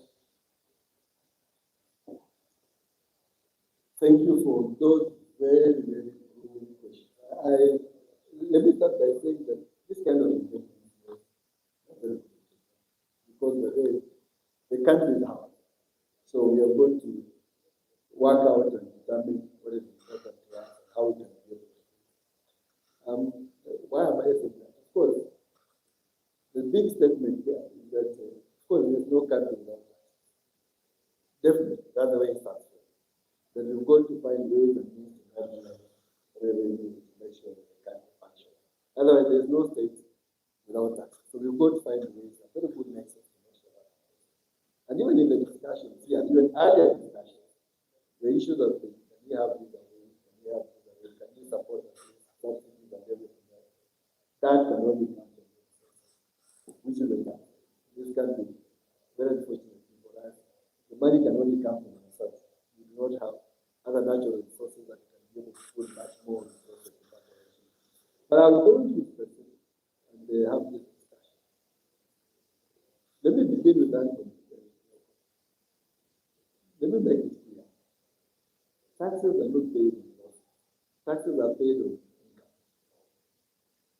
That is the standard. If you are at losses, you don't have to pay tax. And therefore, if you declare and you show that you paid losses, then you don't have to pay tax. In fact, you may need to also on income, as I mentioned that before. up to a certain level of income, you are exempted from paying tax because you are identified as a vulnerable household. 300,000. So the problem here is those taxpayers or those customers do not then react to whether they're paying those or not. We have come up with simplified solutions for them. They have made it easier. They do not have to prepare for national statements. We have given them tools. We have simplified for them to come forward. They are sensitive. They probably will just need to upload the organization to be understood. The tax is not paid in the process. And that should be clear. On the issue of the daily processes, you mentioned something very important. Yes, we agree. You're saying the way it looks now is that the burden is being then on the aggregator. So that now they are carrying the burden on the back. We can have a discussion and see the best way. Because some of these tax cuts, and you have seen some of them, they have not even come forward. And you're going to reach out to them so that they can be able, we can then be able to spread the burden. And so we have chosen that direction in terms of engagement as an aggregator. If they are better alternatives, we can always have that discussion. Because at the point of when they are receiving this money, that is the point that you can be able to make sure that you identify them or the taxes are paid. And that's why sometimes they will want taxes at that stage, all the other taxes are paid up. That's the way that aspect of tax all over the world is designed. So we can have that discussion. That's why, for example, for some of us here who are employees, the employer has got the responsibility to deduct and remit, because that is the structure of tax all across the world. And so we can always have a discussion and see how we can do it. We want to engage. We want to engage with the businesses. We want to hear your opinion, the options that you have so that you can be able to agree together. For Cyrus, I agree. There's a lot of engagement that's for sure. I am clear that we have not completed 100%. We are almost there. It's been longer. It's taken longer than we thought. We should have taken shorter. Now we are 90%. We need to close on this. As we communicate to the public, just to let you know the way we are done, communicate to the public. Some sectors do not have the problem that the two sectors have. And therefore, we are going to communicate to the public and tell them this is what we expect. But then when we come back, we identify specific sectors that we know for sure there are certain underlying issues that we need to address. Those ones, we are not going to take drastic measures. The same thing we did for 2014. We actually allowed everyone. For 2014, whether it was teams compliant or not, we allowed the reductions for everybody. But now, when you see us getting to the public, it's because there are sectors, for example, services, the gig economy, and others. Why should we allow them? They're already in the platform. So we will set specific areas and address them because those are important. So when you come in, you address the issues specifically and make sure that it's okay, it's clear. Now, when you go to, also just let me mention, there's something you talk about the something tax. You remember at some point it was, at some point it went. Because again, it was moved, because we put in this policy and then we see whether good results from it. There are challenges. Today we have got something called the turnover tax. For the small people, 25 million and below, and a million and above. That category is only 1.5%.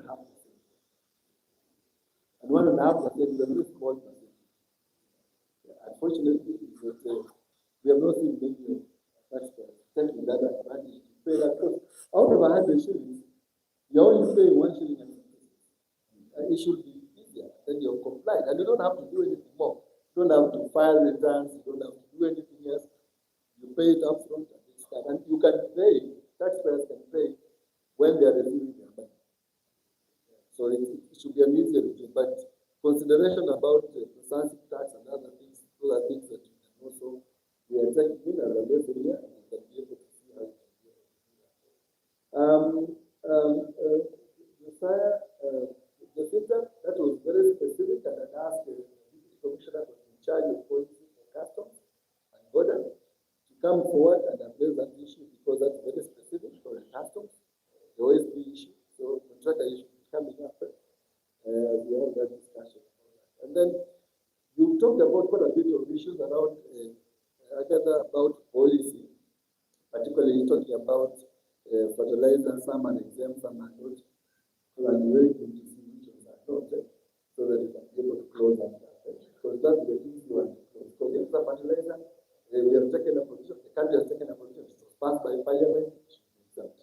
So if there are some that are not, we should then be able to get to know that. So I'll ask the Inspector to take the question of OSP. Thank you, Commissioner. Yes, I think I need just to mention the one on the African Free Continental Area. The competent office is already making a communication to us to guide us on the implementation because our officers have reported that they indeed have consignments that are awaiting that communication. So the Ministry of Trade is going to communicate to us so that we can start implementing on the opportunity that has arisen on goods coming from Ethiopia. Commissioner, I didn't get the exact question from the center on the one border issue. Perhaps she could repeat for coherence.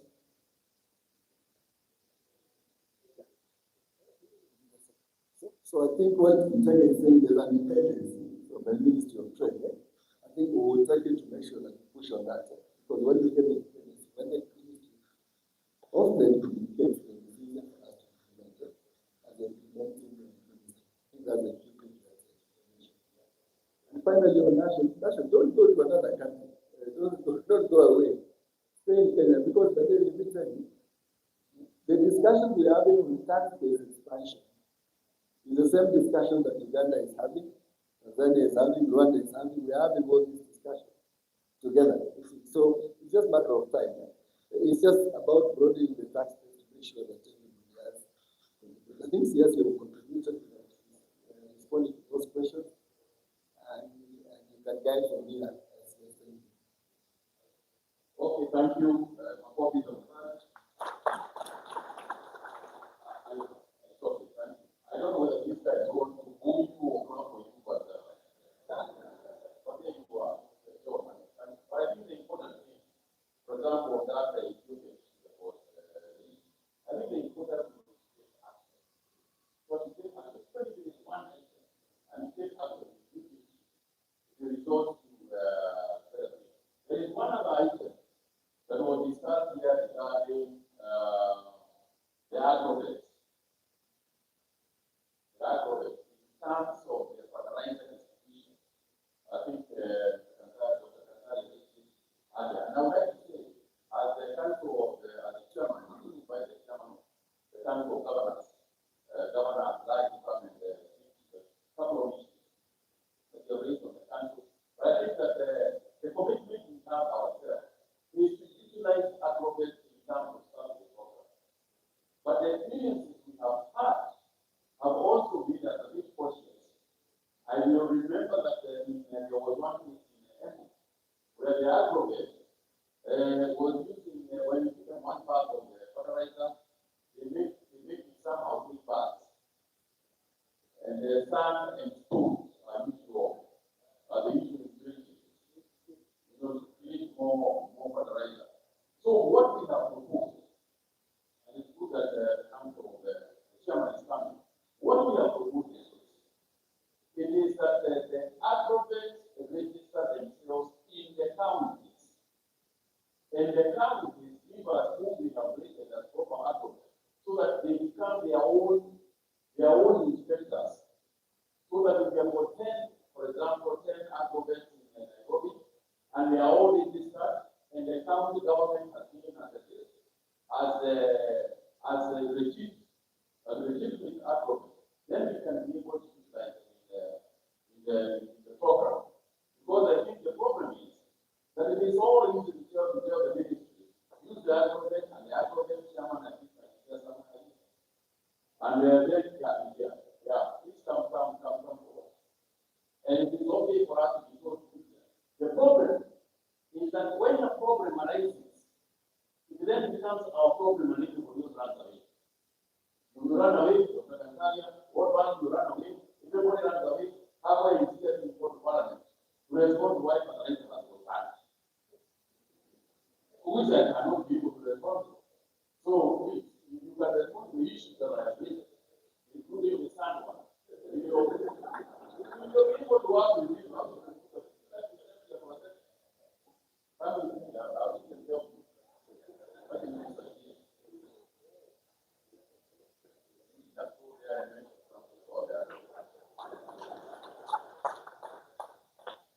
Good morning.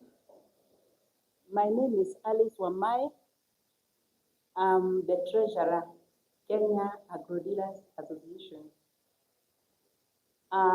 First of all, let me thank you, Bwana CS, for addressing about the taxes and the services we get.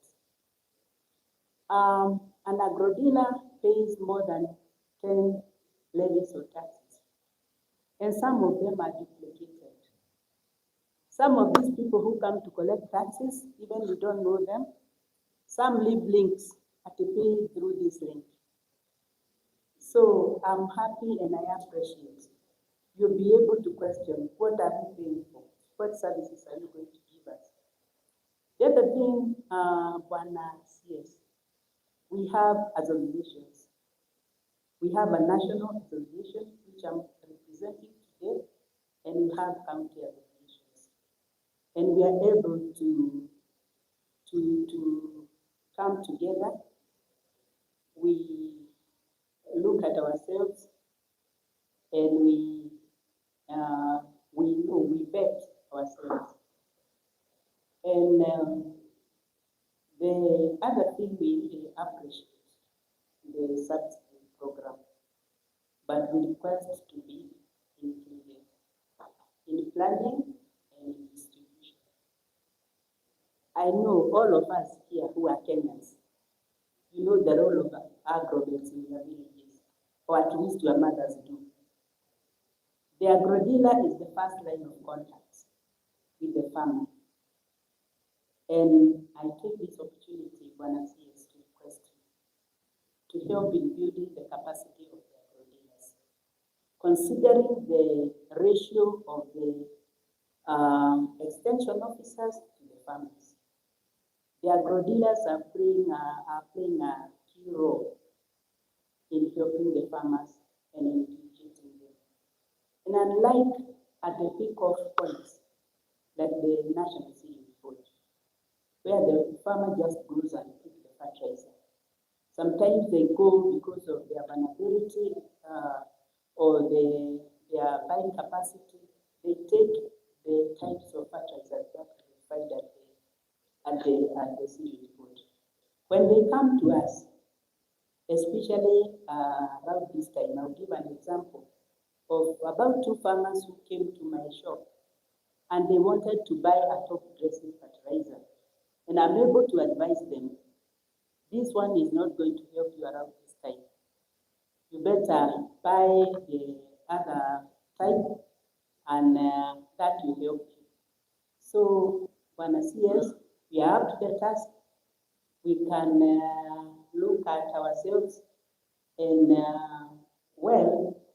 to be honest, I've not heard about that case. I'm actually from India. I've not heard of that case of agro-dealers mixing the rocks and whatever. So please, we want to thank you and consider us as the last man. Indeed, it is our intention. Let me just make a confirmation that we will work with agro-dealers in the financing of the subsidy program. We will get this to our information. Especially because, as you rightly say, it is very effective for the last mile. So people can really be. And also, what we said, you want to use the services. And the more you can get, then the better for us. I would like to request the chairman of the Council of Governors,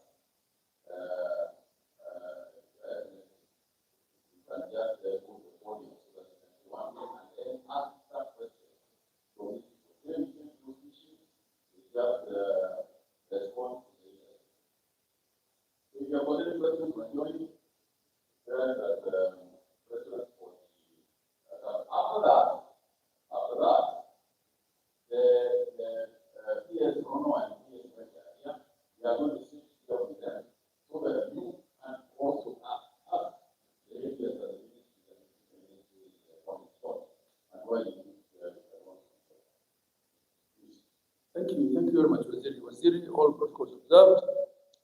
I came in a bit late, I had another engagement, but my colleague was here. He's now gone off to another assignment. So I'll be very brief.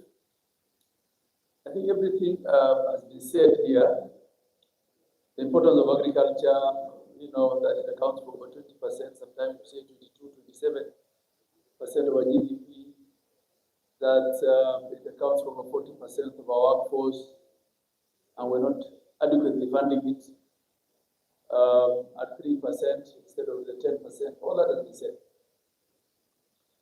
I've also had the issues raised with respect to the various taxes and levies by agencies of government, and also by KRA directly, and then by counties. We've also had the gentleman who threatened to relocate. It's not a good time to relocate to another place in East Africa as a Kenyan now.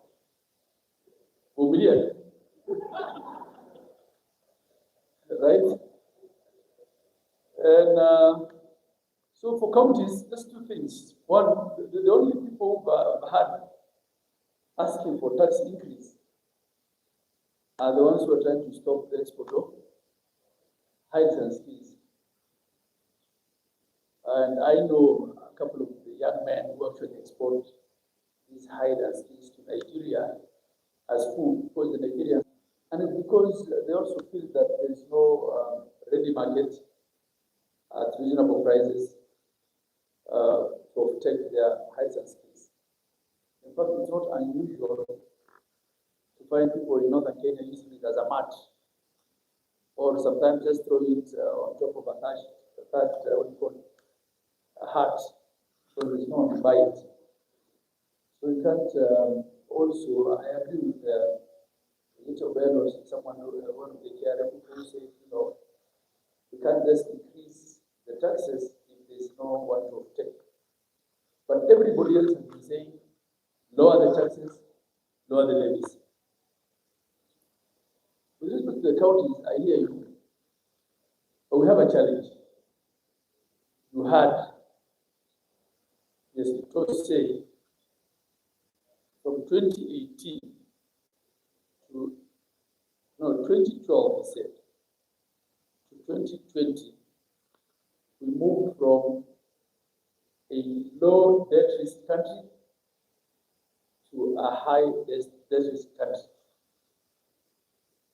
Why? Because Kibaki left us at 1.6 trillion in terms of debt, and today we're talking of 11, 12 trillion. That has crowded out what we call equitable share of counties.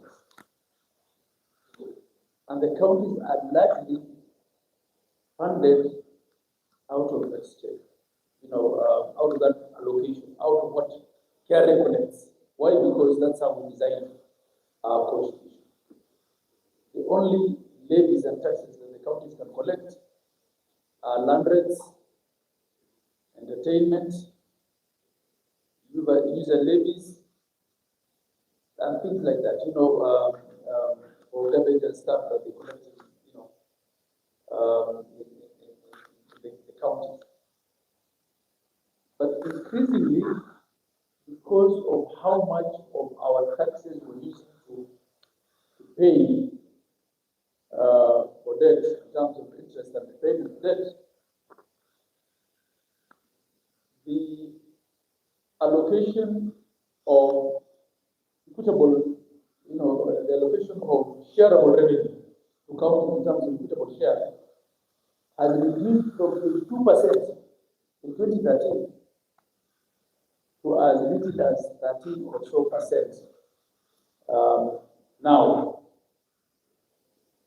Someone will say, no, but the Constitution says 15%. That 15% is audited and approved. And audited and approved is always 3 years in arrears. That's why when you look at the actual absolute budget, you can't get about 10%. You get about 400 billion of the 4 trillion. So increasingly, when we ask for more money, we're told raise your money in terms of on-source revenue. So what do you raise also the revenue out of? The activity that happens in the county. I know some years back there was a county that was trying to charge tax on chicks head and caused a bit of an uproar. So this is the desperation of it. If Exchequer can give us a lot more in terms of equitable share, then we don't have to be desperate to raise some of this.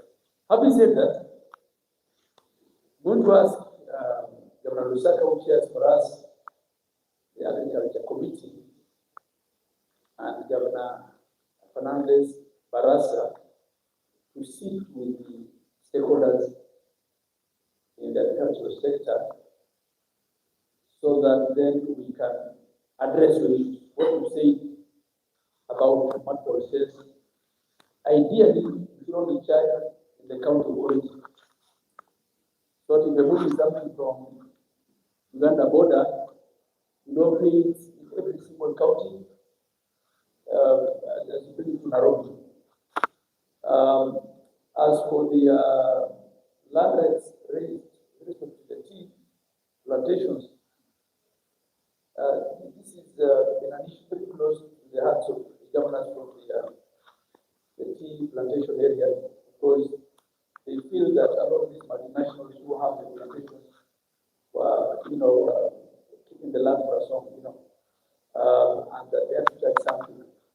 And you are raising it, so I'll pick up with them. That's not in my hands. So those are just a few of them. But as for the map process, we will pick it up formally. You can give us, I'm sure you have some association. Then that association will sit to those two committees, and we will then try and have uniform treatment across the counties. That's how we're going to address that. As for other matters, technical, we are having an engagement with you on the 27th. So I will pen those for that time as to whether e-voucher is working, as to whether the data on care disease is complete and accurate, and all the other challenges that we're having. I see my friend Bruno there. I've had conversation with the PS on value chain, new value chain that are dense. We have a lot of deserts in this country. And for starving, every other time we have to ask for relief food. And we go to Southern Africa, they give up dates and olives. And they need less rain than us, so we need some help in setting up grafting centers and things like that. Those are conversations that we'll have on the 27th. So as for the levies, I'll do my best to ensure that this multiple charging across county borders, because to really come back in every engagement that we'll have with the private sector is addressed once and for all. If I take from the side, let's those committees of the council and hope to provide us with it. I thank you. Thank you. Thank you. Could I ask people that are also like to be.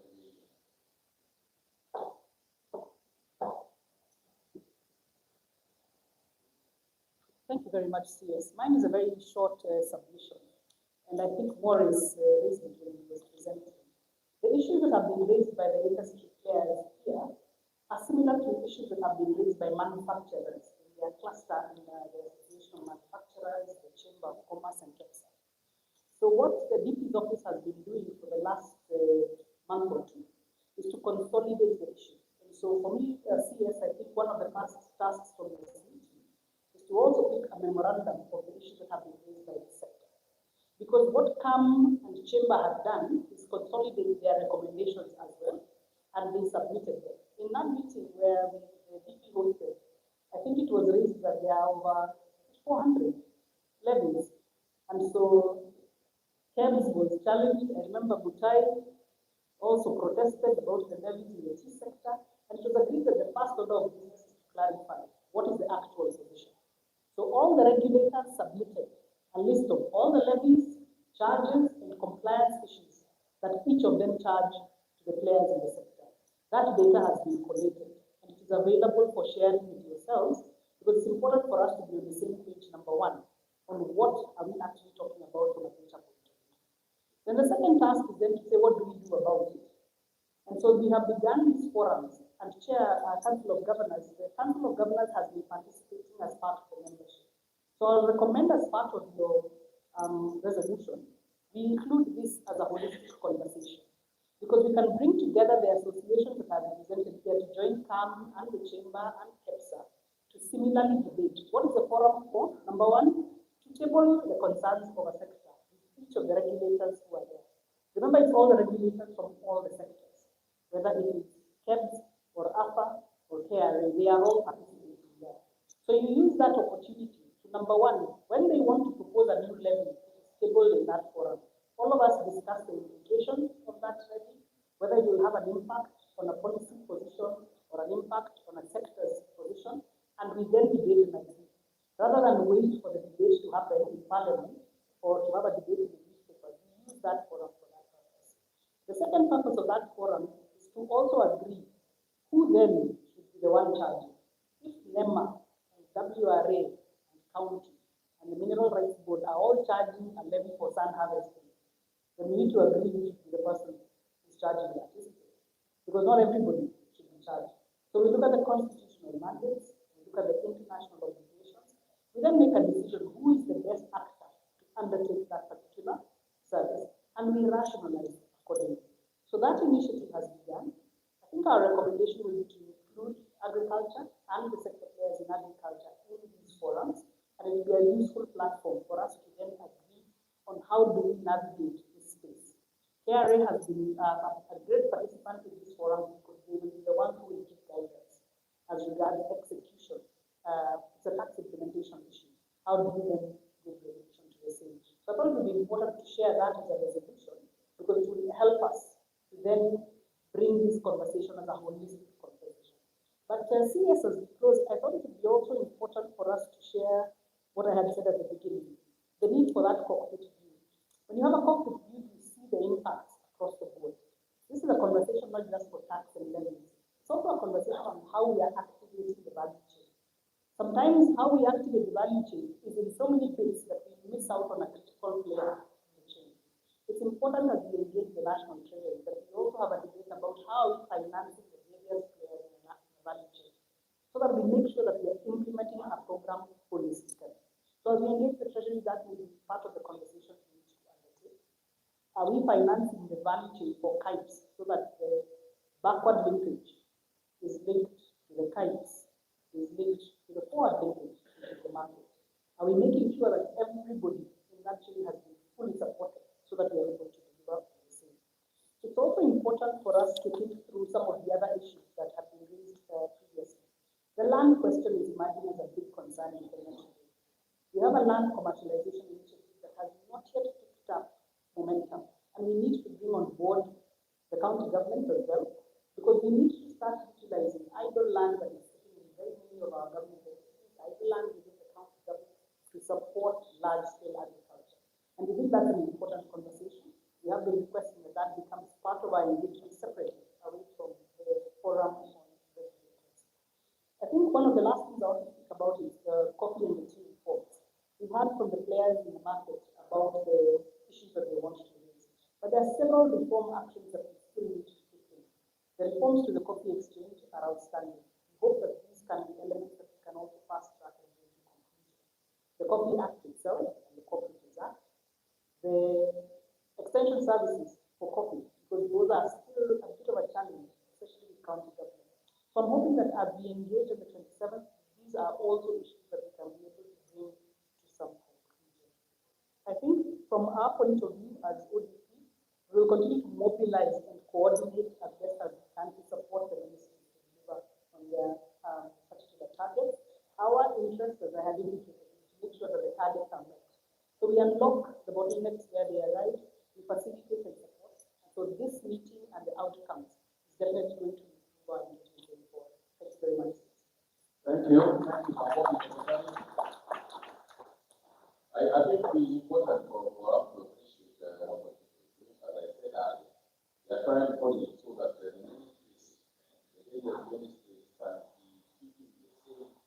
the same position, because as you know, we have already said on the narrative where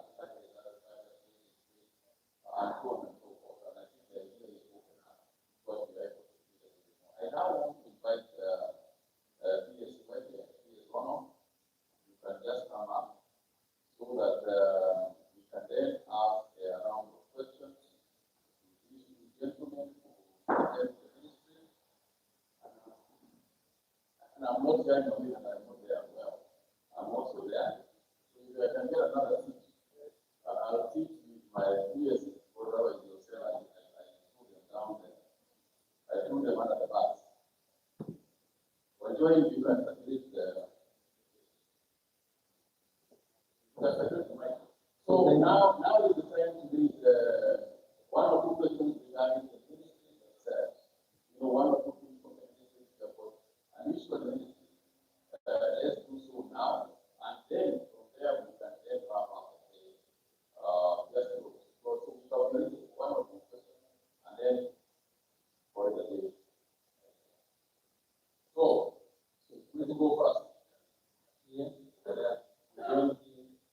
So this is time for the easy questions. Thank you. Yes, this is a very good question. But as you I'm sure you are aware, sorry, but as you I'm sure you are aware that the transition from 2019 to 2014, the export of beans from Kenya to the rest of the world went down by 50%. You're not increasing, you're reducing. Now, you have an issue when it comes to, if I send my beans to you for UK, I get an intersection because of certain issues, accidents of pesticides. Two things happen. One, surface process my PCS so that I cannot export for certain period and see regularize that problem. And then number two, the horticulture crops directorate tells me that my export license is suspended until I regularize that issue. So we would like to request you to invite the agents to go through the next issue so that you will be who among these two is actually going to do inspection, because one of them is the camera inspection. So Curtis will come and do inspection next week, charge me mileage and other costs. And then the other week, Curtis will come and do the same inspection, and so that will mean the cost is a problem. The other one that I want to mention is for the counties. Governor, you are aware that the constitution online talks about who is mandated to charge customs duty and so on and so forth. For the trucks carrying flowers, first of all, from County X to JKI or to the port of Mombasa, counties are charging cents. I've been telling them, please read the constitution. Article 21 is very clear. It's not the national government that is supposed to charge me as an exporter of flowers, which I made export duty. It's another discussion that you will have with the CF. And the company simply stop doing this because it's not your job to do that. Thank you very much. That's a simple one. There's one of them. One here. This one. It's just be very specific and maybe to where you're directing. Only 1 minute. 1 minute. Thank you for the opportunity. My name is Rremium. And one is a comment and a request regarding the subsidy and the issue of the academia nutrition, which is AIRFORCE. And when I say, I would like to assure you that the Association of Kenya wants to work closely with the Association of Kenya. And why this is important is because of self-information. So I'd like to give you an assurance that the academia that our first interest to make sure that you're concerned about the counterfeiting does not actually happen. It's a goal that almost quality products are going to this. And to that, I would like to give you to announce that we, based on a funding given by ASA, we are going to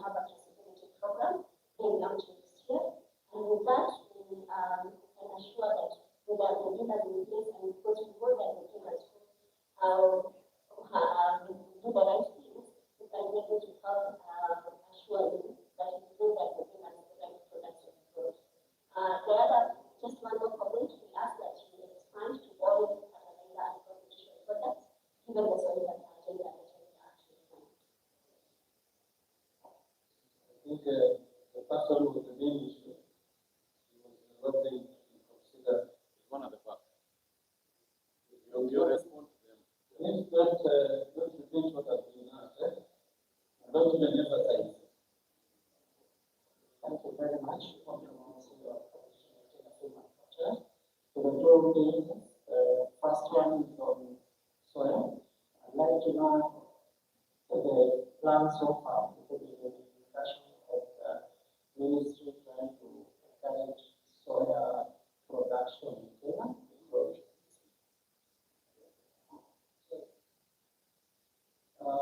I'm passionate about soya and plan for promoting soya growing in Kenya, because interestingly we have soya in Ethiopia. Somehow God joined Kenya, Uganda provinces and Tanzania. There must be something we are not doing. I want to know where they are planned, and also if there are any plans of promoting animal source protein for animal feed production, and there will be blood meal and bone meal, because we have a lot of blood going to milk and promoting. I think you're saying we need to start putting the same, not asking whether it's there. That's one. Good morning, everyone. Thank you for the yes. I'm called for the material, agriculture, platform of Kenya. My question is to the PS management. How can we assist the Office of the Agriculture Section to enforce some of the limitations of the standards? Because we have issues of our operation of honey and other meat products, as well as the equipment. I know that we have already raised the issue of the taxes for the digital equipment, which we addressed.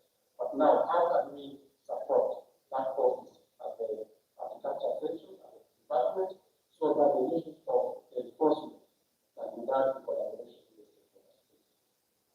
And also be proposing how you want to be supported. My name is Jane. And there's a question I wanted to ask at that time, but I want to bring it back.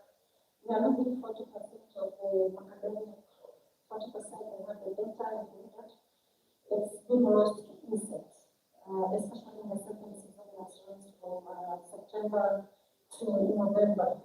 My question is, what is the doing to expand extension, invest in extension support the farmers, the smallholder farmers, over 200,000 of them, on how to deal with this pest, how to understand which are the new pests that are coming, and how to deal with them, and to say that we are ready to collaborate on that as well. I also wanted to ask about how secure are we in terms of the laws that are promoting local regulation, because the academic sector investing billions and shillings, yet there is a feeling that there's a lot of advocacy about multi-share export. We would like to have some form of predictability and assurance that we can continue investing in this sector. The third question, the last one, is really requesting for pasteurization, investment in pasteurization technologies. These are very, very expensive technologies. One could go almost to $1 million. Not very important to get us as a country to be competitive in the global markets that we have been selling into. That's the US, the Europe, and of course the Asian markets. Thank you very much for continued support. So the very last one, I want to see us, the last one first.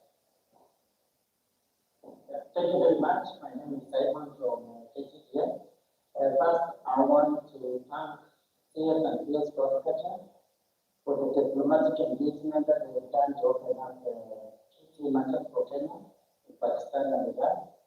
In that note, CS brought the national Iran, and are able to start doing business with a key market for operators. The other one is the issue of rainforest. So the direction that has been given by CS, and because some of the destinations that we are sending, rainforest tea, have started doing snow diving. So maybe you can also tell us on the way forward on dealing with that situation. Thank you very much. Okay, thank you. I will, the question that we will do another round. And then we will allow the cases to respond to the and might go on before I get this. Whatever we have to respond to some of this. But just on the issue of rainforest, just to settle on this matter of rainforest, and PS talk and the issue of the Version, the issue of the rainforest is clear. And for those of you who don't understand, let me just say it. I saw we try to see as well. So the matter is clear that rainforests are people who charge for certification of tea. Now, 40% of our tea goes to Pakistan. 80% of our tea goes to Egypt, and so on and so forth. 80% of our tea goes to the UK. The UK market demands that certification is done. Is that correct? The UK market at least wants certification done for their market. And I have said very clearly that it is okay for rainforests to charge for the markets that need certification by rainforest. But what I have been arguing is that you cannot tell the Pakistanis who are buying 40% of our tea that pay for certification of Pakistan, which doesn't even know what rainforest is. So that you are charging rainforest wants to charge 100% of the tea to certify 80% of the tea. What am I missing? If they will have, if a market requires rainforest certification, by all means, the rainforest to certify that market. But if a market does not need rainforest certification, why do we want to pay rainforest money for free that is coming out from farmers? Just like that, I just received money. I would like that job, of course. Who doesn't want that job? So this is what we are saying, my friend. We are not against rainforest. Let the market say we need rainforest certification. They charge. You know, but the Iranians don't want the certification of rainforest. Why are we charging? Why should we pay rainforest for an imagined certification? So if there is a better explanation than that, we can pay that. And we are happy to do so. But what I'm saying is that some of these businesses, anyway, really,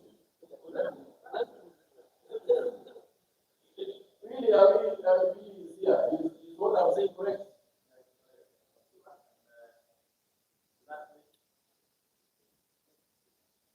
Because maybe there is something I don't understand. But the point I'm trying to make is we have no problem with rainforest charging for the markets that the market is demanding rainforest certification. I think that's fair. Please, really, just for a second. Thank you, Asili, and what you are saying is true. The only unfortunately thing that my stakeholders the four things which are not even because the rainforest was started by Victor, and the good news for them today with the Victor tea and nutrition, and they have given us now what I mean, which is running the country, even within the local aspect. You can start with my good friend from Kenya, and it was the same problem that was running 20 years ago. And we need to start by this with the people one rainforest. And unfortunately, they are using most of our data to go and do what they call carbon credit. And the things that they are charging is $0.2 lifted for placing outside their own stocks. And those money will be farmer. So I think and what we need from you is actually and my stakeholders are meeting with them today, and they will be handing over to us. Yeah, so I don't want to engage people on rainforest because I don't want people on the so, and daily people are looking at us. So let me just do this. Here we have an issue. Thank you, dear. We already start. We will pray. So it's really the first. But thank you. Yes, I think you have lifted some politicians.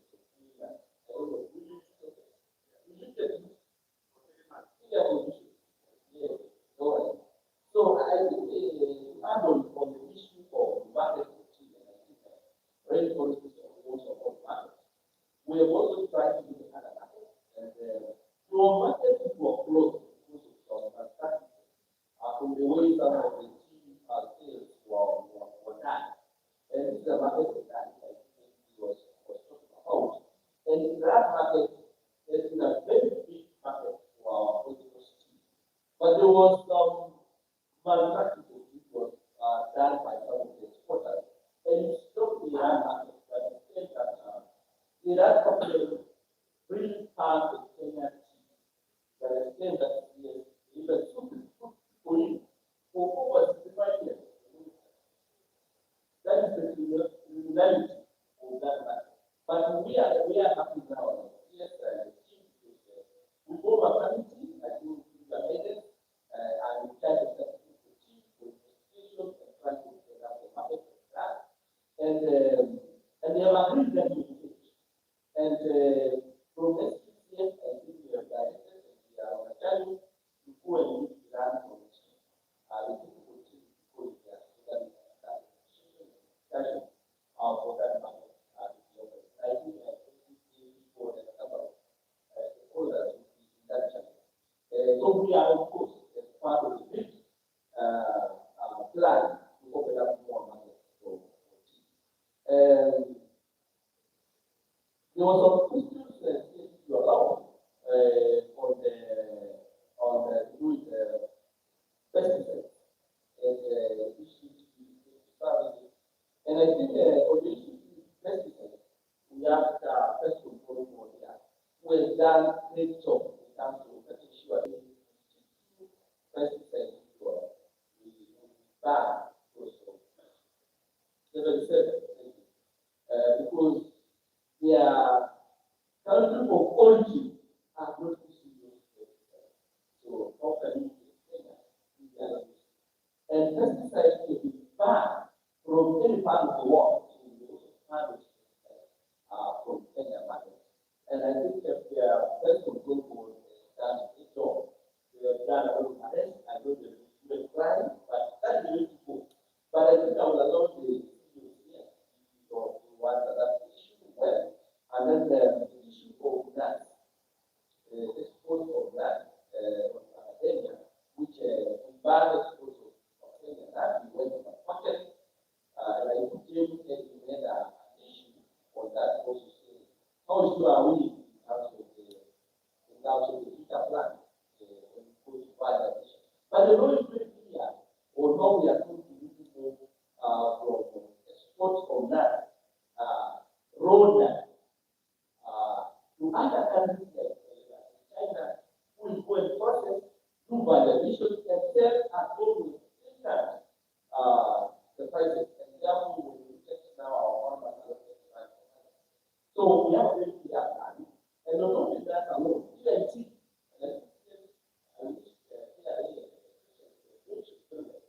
The thing back to taxation. Because you can tax those ways. But when you see the taxation rate, because we have from the valuation, packaging material, because most of our investors for packaging, for example, because they package back and employ so many people. So when you look at the impact, we are losing on the project, we are losing on farm and animal, we are also losing on the revenue. So we need to be looking at what's the impact of this taxation beyond collecting taxes. That is what AIRFORCE so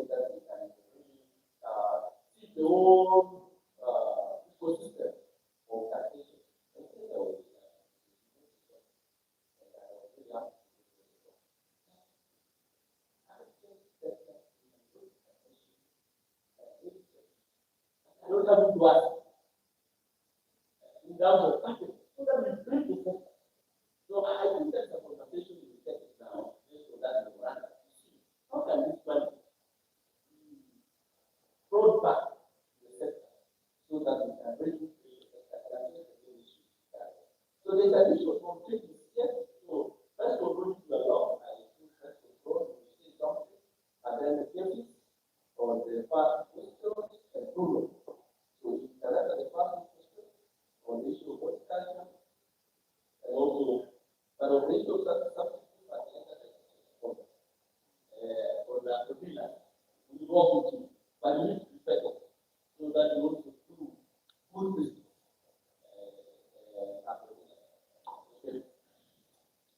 Thank you, CS. Thank you, CS. I'll respond to the question of destruction of macadamia by pests and diseases. And I think the question was lack of extension service. And the extension service is a devolved function to counties. And that observation is actually true. It's not only touching on macadamia. We as a regulator, we are having problems engaging with counties when it comes to matters awareness creation, because we have a system of creating awareness to the county technical staff so that in time we can be able to address the issues with farmers.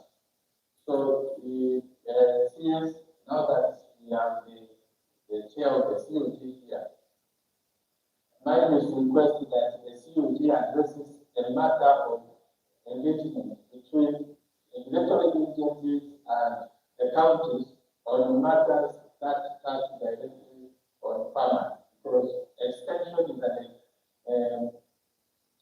local function, and we cannot do directly. We have put a block in between, in that we cannot engage with the county technical staff without going through the normal process of engagement with the COT, which makes it very difficult for us as regulators. So we have a lot of technical information which cannot go down to the farmers. When we are looking at macadamia, macadamia is a minor crop. So you will not find a lot of authorized pesticides for management of pests. As PCPB, we are providing a window for authorization of products for pests that might be attacking every other minor crops, and we have done that for the flowers, we've done that for many other crops. So it's a question of now linking between us and the counties in addressing farmers' problems. The problem is at the county. Thank you very much. I think it was and particularly the question that was raised earlier of the double, the double levy. I found it. Okay, because it is you need a minute. Yes. Thank you very much. Yeah, the question was asked about the intersections, which is a very key area with regards to our markets for trade produce, specifically for goods and goods. And the issue of the audits is because of our role in terms of mandates. The campus is usually audited by especially the European Union at our markets with regards to how we are regulating and ensuring that food safety is taken care of. And so we have to do the inspection. One of the measures we do is self-predictive, but is a way of encouraging the industry to take the measures. So we do close the exports, and then we have to conduct audits, because chemist labs are recognized by the EU for testing of maximum residue levels. So it's very critical that we do the inspection, we do the testing, because we are also have an obligation to provide a report on how we are handling these interceptions. So that becomes very critical for us to visit the fields and conduct the sampling, because of the inspection, and also auditing of their facilities. facilities to give assurance that materials are okay. A lot of times also we engage with the industry to encourage them to even have a strong element of self-regulation. Because these issues are dealt with even before they come to the Okay, I think there was, who was the other one who tried this? I think you're talking of double. That's it. That's the thing, yeah. Very cool of understanding. Why? And also explain the service provided. Those who are doing, I went into the whole, check out some time because I think I was like, and a number of things were said about that and then because at the first stage report, I think we're doing something called computation already in terms of my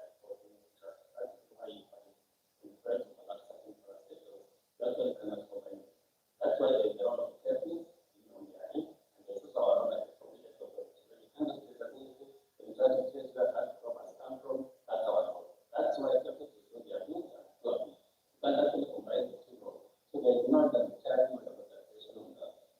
Well, I think there's another mission on the issue of management. I don't say something about that. I'm happy now at the time we are asking what we are doing for them, but in the one you are saying why we are doing it. I think what's the challenge is that from academia actually there's a challenge in the sense sometimes actually president have it from that I got directed from the association, someone requesting to import academia from South Africa, so you don't really have enough.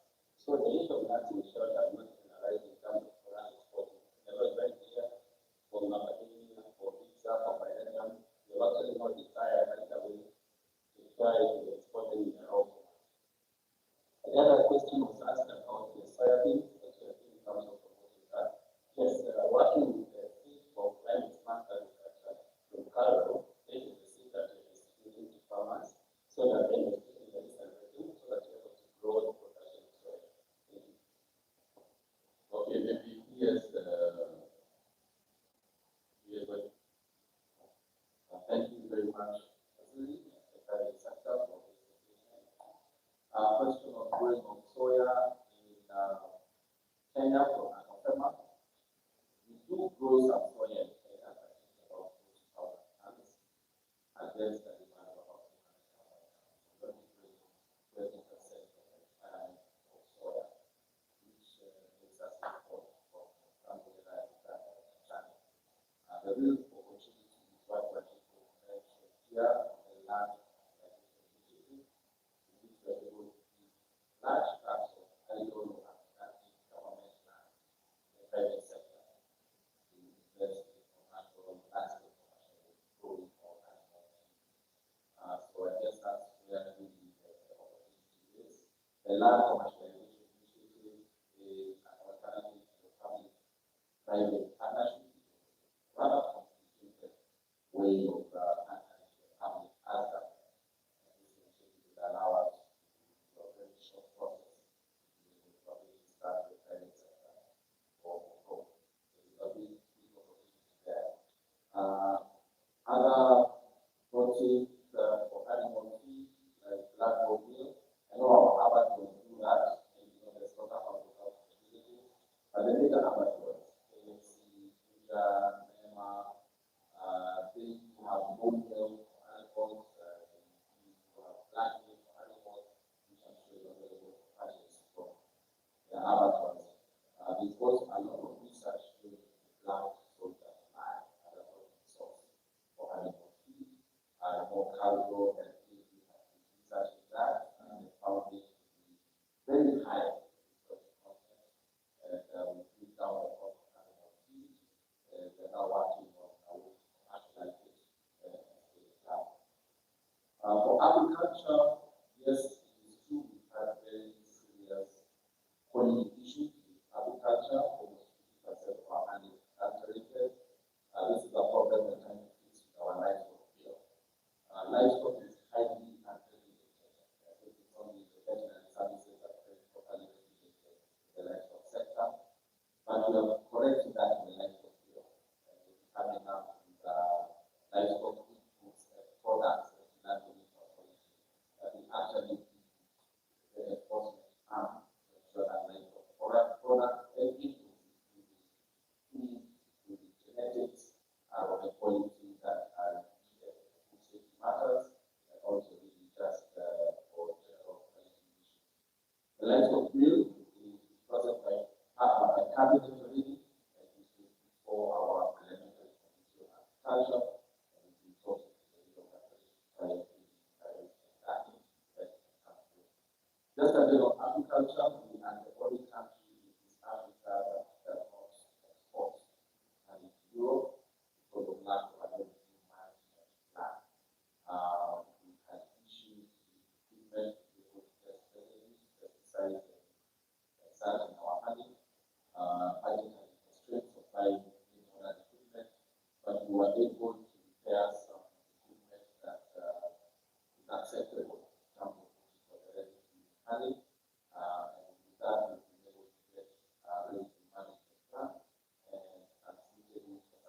machinery for the dairy sector. We do have conceptual loan agreement with India that the two governments have only negotiated in December of 2018. We met all our requirements on our side, with a $250 million concessional loan for agricultural modernization. And that's where a lot of the dairy equipment is coming in, which will then be given to our cooperative and subsidies. We have testing equipment for milk quality, different machines, milk coolers, and a lot of modernization in the dairy sector for that facility. So we are setting a term sheet for the National Treasury, set that India, and I think they're also helping to send financial agreement. So we hope in the next quarter or so, we should have that money in and be able to subsidize that equipment. Meanwhile, I think the National Treasury is one of the asks that the dairy processors submitted to the President to give us tax concessions on dairy processing equipment. And that's not been done yet. We hope now we should push to Brazil in the National Treasury to be able to consider that as a President other concession. I think we'll do that question. You know, everything also, and we cannot go through everything that we have got. I know there are several other issues, but they are also in our. Let me just respond one of those, particularly the one regarding the pesticides and the maintenance question and CUG. I think it is important for us to resolve this particular one because, when the authority wants to engage and solve the problems in the counties, and they can't because of a bureaucratic issue, then we need to resolve that issue. And I think one of the ways is an MOU between the Council of Governors and the pesticides the control board, so that they can engage with the CECs for agriculture directly, instead of every time there is a pest issue, then they have to come to the Council of Governors. I think there must be a better way of engaging each other, and I'm sure you can do it for us. On the whole, I think that this morning was really about the Treasury. That's what we have called the meeting for, to engage the Treasury from a sector point of view, and to see what can be done. Now, are we going to get everything that we ask for? Maybe not. But if we can get even some of the things that we ask for, we will be making progress. And I think that is an important thing. But the whole point has been your asks. Now, I have got a few of our asks to you. Because you have been asking the whole morning. Now I have a few of my own. And I speak on behalf of the gentleman sitting with me here. I think the first one to the farming community and to the business community is the importance of, we're talking about aggregating in agriculture.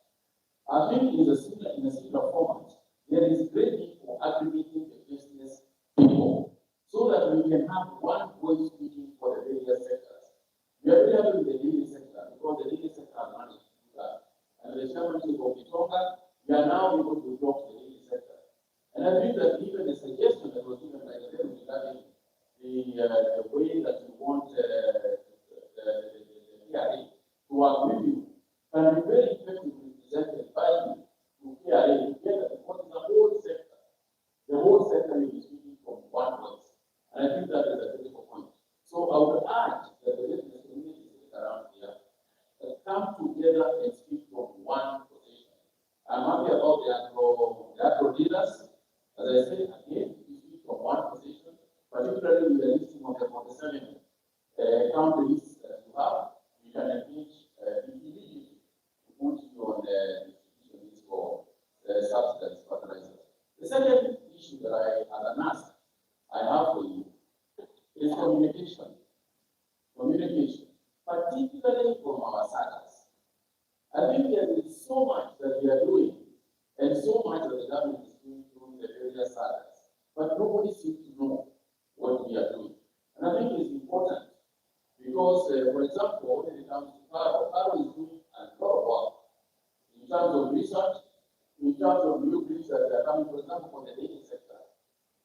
kagwe is now has been interbreeding the Persian cow inside war and come up with a new breed that is both very, very easy to manage in terms of meat, in terms of diseases, and produces quality milk, which is what we are going for. But I don't think anybody knows at the moment that we have got this new breed of cow, which I even have given us a branding. What is something? You know, and what is a breed between a Saimo and a Persian colt? You can start a conversation about what the name is doing. But all I'm saying, ladies and gentlemen, is that there is a lot that we are doing in the sector that people don't know about. So the issue of communication really is crucial so that people know how they can be helped. In the area of the yellow maize, for example, I would say like to the treasury because there is a system through the treasury for you to import yellow maize duty-free, even without being gazetted. We don't have to gazette it. You can actually get duty-free stickers. And we discussed it, I think the leaders were there when we discussed with the president. And if it is not working, then we can engage to see what we can, how we can assist. Get the yellow maize brought in, but we can bring down the cost of the cost of these. The third item, the third ask that I have here is the issue of ethical behavior. I think the fertilizer people have given the assurances that they will double check with the agro dealers and make sure that we can trace the fertilizer. I think we need clarity of this matter. The issue that the PS is trying to solve in Iran is simply as a result of unethical behavior. And for those of you who have not read the story, it's actually a crazy story. Because Iran declared some tea unfit for human consumption, which somebody then reacted to the added bits and pieces of Ceylon tea, exported it back to Iran as Kenyan tea, and has allowed to do that. And because of that, we have lost billions, literally billions of shillings. So all I'm saying is, good people, you can also use of laws. If somebody is doing that in the sector, I think it is important for you to point it out. Because by the time we recover, it takes so long, so much money. How many people are going to run out? 15 people. 15 people. This year, ministry people, lawyers, what have you, are all going to run. So imagine, in addition to what we have made in terms of exports, we now have to spend the money. I also have to go, because they have demanded that I go. The Iranian minister was here on the same. So it just points out how unethical behavior can be extremely painful to the farmers and can be extremely expensive to us. So I would really like to seek for ethical behavior, and each one of us, it should be also part of the structure for ensuring that ethical behavior is practiced all around. So finally, let me just point out one issue that I think is important for all of us, and we raised particularly the 27th, because the 27th we have got a conference on the intergovernmental conference where we are engaging with the county governments to deal with some of the issues that we have raised, as well as others. And for me, one of the ingredients that we are going to contend with and we are going to move forward with, and will be a key issue for discussion in the conference, is the issue of technology. Import rice, 500,000 tons, metric tons, because we have got 2,000 tons waiting somewhere. 2,000. You can think there is a mistake. Somebody is saying they have got 2,000 tons. So we should not import for the consumers 500,000 tons. And people, some of these things, at the moment, the price of a 2-kilogram rice packet has gone up. By how much, Bruno?